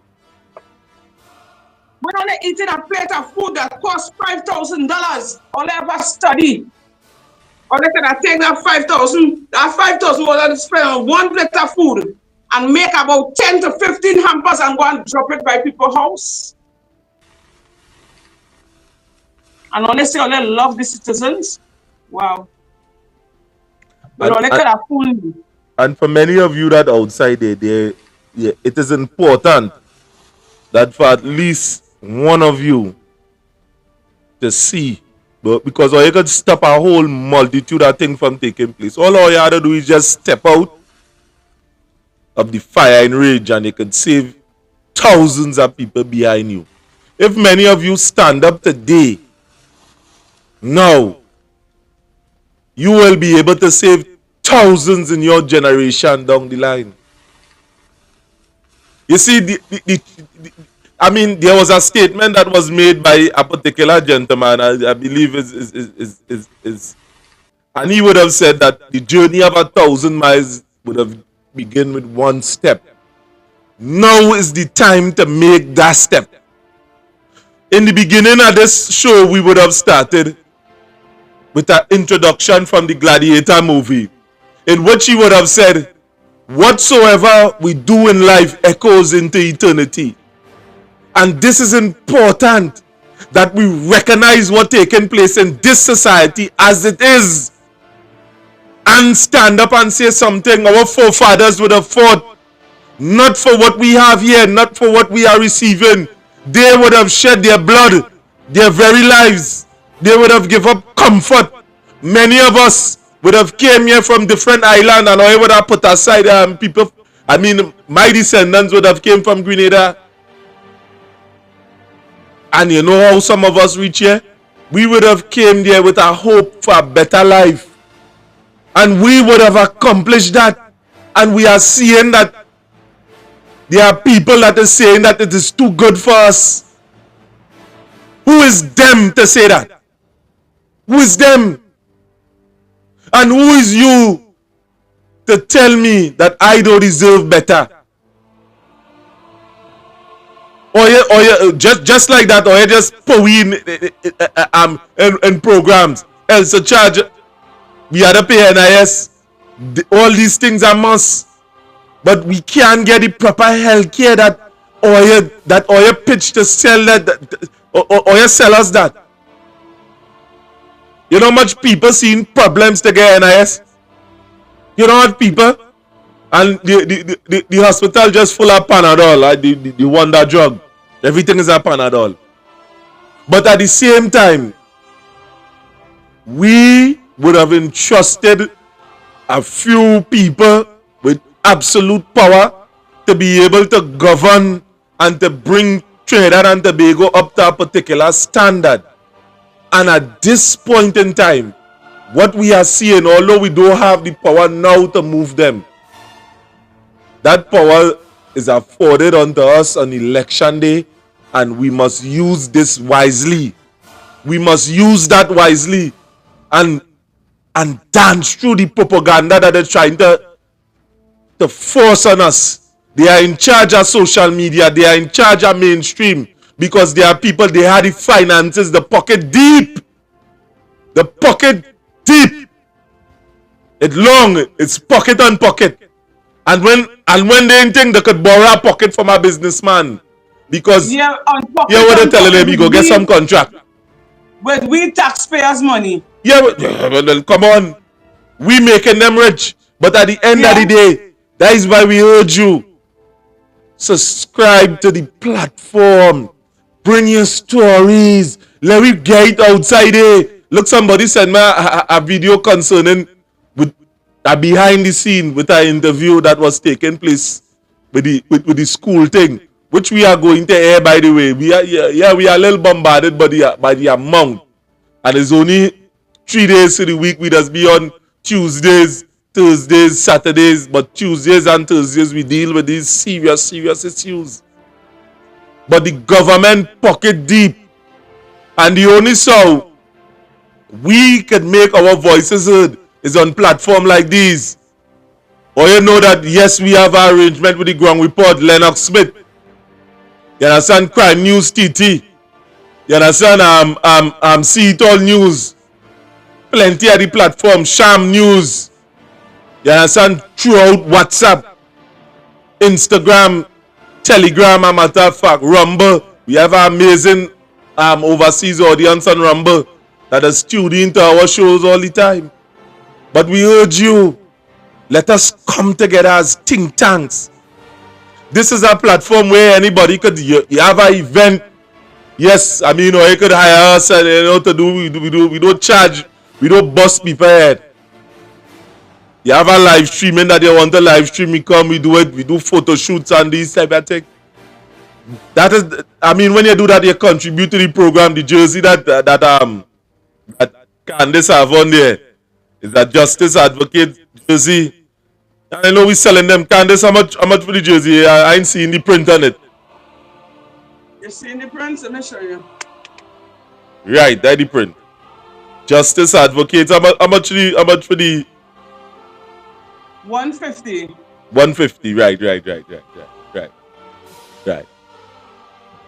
That is the Justice Advocate jersey. You could donate by, I mean, you could buy jersey, go ahead a long way to the program, you know. It's to keep the program. As I say, we do this out of we pocket, we own pocket. We own pocket. It's where your voice can be heard again and again and again. This is your network. The people and our slogan of all times, that was straight from the beginning. We do what we do in the name of the people. That was our slogan of all times. That is what this program was founded on. And I wasn't necessarily the person, Candice, that would have started off this, you know. I wasn't the person. There was a particular individual that, you know, I ain't gonna call she name. She was being advantage and she won. And we would have started a WhatsApp chat. And it interfered with my spirit so much that we started jump and we started do all kind of things. Go here, go there, all about the place. You know, and highlighting issues. But anybody that know the genesis of this whole thing, it wasn't me. So I is not to be really and truly, when it started come a particular way that I started become the face of the whole thing, I mean it become dangerous. You understand? It started become dangerous because I'm not the face of this thing. It's you, the people. So there might be somebody amongst you that might be more articulate and able, you know, make yourselves rise to the occasion. A matter for come out from among the people and make yourself known. And I don't want to go into too much at certain things in it. But to you that hear the call, come out. Come out. Make yourself known. Don't sit down and watch your brother, your sister fall underneath a particular advantage and you could say something. You will answer to God for that. You will answer to Almighty God for that. It may not be today, you know. You understand? You might click on a program like this. All you have to do is just donate your time. That is all. You will answer to that. Because there are certain type of people that in the Bible that would have stated that, all right, I'm going to say, Lord, Lord, Lord, Lord, and I go say, depart from me, I never know you. He said, where? I mean, when I make myself known to you, and I call out to you, when I was hungry, you didn't feed me anything, and he asked, but I never see you. But it's things like this he's speaking about. In the Muslim faith, would have said that if a brother would have reached out to you, and yes, he sweat dry, or he spit on the ground and it dry, and you ain't assist that brother, with that I go leave that alone. Candice, I mean, I know we had to say in closing because we running heavy, and I believe that the Spirit of Almighty God was guiding us. You understand? It was like a battle here on this show because I know if you're trying to make up with the director for coming on late. Let me tell you this, sir. It had times, sometimes you say, you know, you understand, we're behind the scenes, Candice, you find you a little cold, and you know, you this, you that. And at times, I must admit, and then there's a time again when the Spirit of the Lord talked to me and a fire that's raising me, that, you know, I had to come out and talk. And when I talk, I just ask the Lord to direct my mouth so that whatever I say must actually capture the attention of the people. Because I just don't want to talk for talking's sake. When I say something, it must make a strong impact. And I want the people of Trinidad and Tobago to listen to my voice. Let our voice be the light. Let our voice be the bell that ringing in the ears, the bell to consciousness. How long? How long again? Are we there yet? When will it end? When will we see the light at the end of the tunnel? When will they stop? When? That is my question for you, the citizens of Trinidad and Tobago. When will you all come to consciousness? When will you all reach out, stand up and save all your children, our children, from the streets? Because you see the Prime Minister in bothering with real. In other words, he's saying what taking place here is not his fault. Don't blame him. But he's the captain of the ship, right? He decides whether it's going to float. But don't blame him. Who's the blame, boy? Blame God. Sometimes wish God could be like man.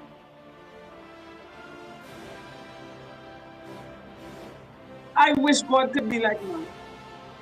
If God was like man, all you were doing foolishness, doing wickedness, raping the country, leaving us to suffer, leaving us to go astray, leaving us to hunger. Plenty of all of them gone 6 feet under. Especially the ones that selling out the country and taking bribe for a better life for themselves because they only see about themselves and their family and they don't care about the rest of the whole world. Trinidad and Tobago, you see, we don't getting paid to do this. No, we're just doing this out of the genuinity and the love in our hearts. Because I only got the inspiration when I was taken advantage of, not once, but twice. And I say enough is enough. I'm not doing this for fame. Sometimes I know my children just be a little annoyed with me because they have fear in them. But I reach this stage, I am not going to be afraid. If they come and kill me, they go kill me. And if God said they ain't coming to kill me, they can't touch me. I reach that stage now because I'm fed up and I'm tired seeing advantage taking place. And nobody here doing nothing. Everybody just turning a blind eye, drinking away their sorrows, partying away their sorrows. I might be able to save the whole nation, but at least I know I'll get to somebody else. And somebody go tell us somebody, and something good going to happen. Like the faith that I, Candice Edwards, have. Well, people, we ain't gonna keep Oya much longer again. I mean, Oya would have stayed with us for a considerable amount of time, and you know, we thank you guys for being a part on the show, the callers, the commentary throughout the thing. And trust me, we do pay attention, eh? We do pay attention to what we are seeing. However, not all the comments, and then we can read the man who sing the song, we take good care of you. The only the PNM could. The other son, he say he should be jailed for singing that misleading song. And I believe so too. He should be jailed for singing that misleading song. And you know, it's always a pleasure to be on, you know, to be sharing the good word and being a part of this. And you know, I hope that many of you members of the public not just remain consumers of the information that, you know, that we provide. The platform is open to you, and you know, to somebody message the good news that you might share that might encourage somebody. So you could reach out to me on the numbers 333-2176 and be a guest on the show. Come with your message, your research, you know, your programs. You might have a ceremony that you want to do online. We do funerals and all, live stream. Some of your family might be away and you want to, you know, do a program that, you know, they might want to see. We do live streaming services too. And as I said, thanks for being on this journey with us. We would have played a ad just a while back. Sheldon can reach out to him. Is the only person in Trinidad and Tobago does do financing for those caravan, and them is the only person. So let me put it up on screen for you to see. It's the only person that does do caravan. Looking for the picture, man.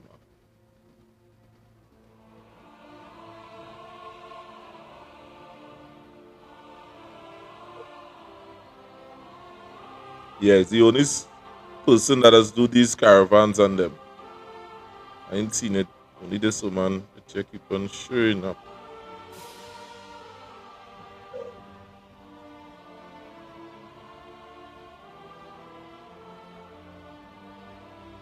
Right. This is the bit there. The only person who does do caravans. 16,000 down. 1,900 a month for 6 years. And they do approvals too. So they approve, they do the financing. So you contact them according to where you are working. And they do approvals with Caribbean financing. So you could reach out to the numbers on the screen. 785-3882. Or you might want a little space, and I mean, you know, to do your services. Reach out and get your dream vehicle. Also do foreign use as well. So you could reach out. There are plans that is affordable for the small man, for the grassroots man. It are the aquas and thing. And a day we go, you know, Sheldon go talk about the whole thing. But any vehicle that you're looking for, you could have it. Right.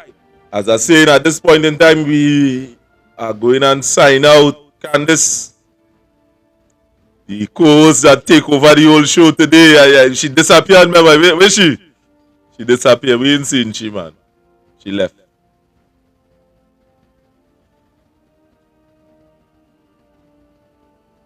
So we are signing out at this point in time.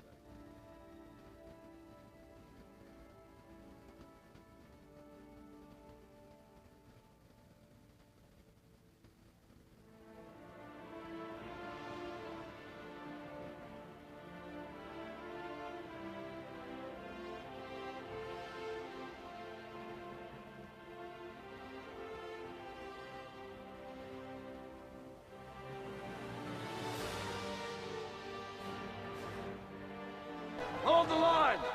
Stay with me! If you find yourself alone, riding in green fields with the sun on your face, do not be troubled, for you are in Elysium, and you're already dead! Brothers, what we do in life echoes in eternity.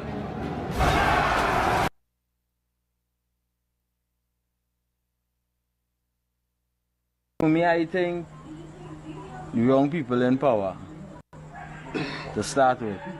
You think that would help? No, we need somebody who could look down to the littlest man. Understand? Because everybody go in power studying the family and the self. When they say we selling weed, they say they want to kill we. But what you want we to do again? To try to create opportunities. So you're going to try to bridge a gap between the rich and the poor? Well, that is so cliched. I'm not really trying to interfere with the bridge between the rich and the poor because there's nothing wrong with the rich getting richer. For me, I think the young people in power. I'm not really trying to interfere with the bridge between the rich and the poor because there's nothing wrong with the rich getting richer. But the poor must come out of poverty. I'm not really trying to interfere with the bridge between the rich and the poor because there's nothing wrong with the rich getting richer. For me, I think the young people in power. The young people in power. The young people in power. The young people in power. I'm not really trying to interfere with the bridge between the rich and the poor because there's nothing wrong with the rich getting richer. The young people in power.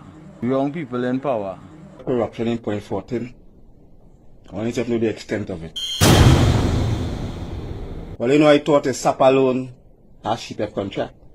It was brought to my knowledge that the whole PNM executive, which is located behind the market, have CPEP contract. It wasn't brought to my attention that the current mayor, Mr. James, is the chairman on the executive committee. It was also brought to me he have a CPEP contract also, plus other things. Yeah. So why all these iniquities happening under our MP Richard Watch? It is also alleged, brought to my attention that the contractor that is building that completed the Fanny Village Primary School and building the fire station from Vancouver side, brought a Prada for our MP, Mr. Richard, and it is hiding at the moment by some fat man. If this is true, these people not fit to hold office.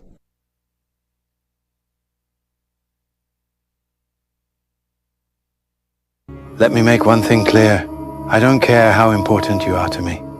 The moment you make it clear that I'm not important to you, you become a stranger to me. I've learned that loyalty is everything. If you can't see my worth, then you have no place in my life. I don't waste time on people who don't value me. Respect is earned, not given. And I give respect to those who deserve it. But the moment you show me that you don't care, you lose my respect, you lose my trust. People come and go. I don't have time for games.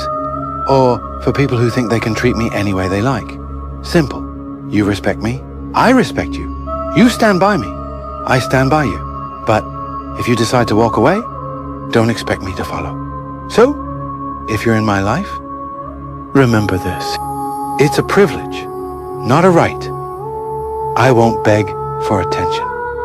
I don't chase after anyone. I focus on those who matter. I don't chase after anyone. I focus on those who matter.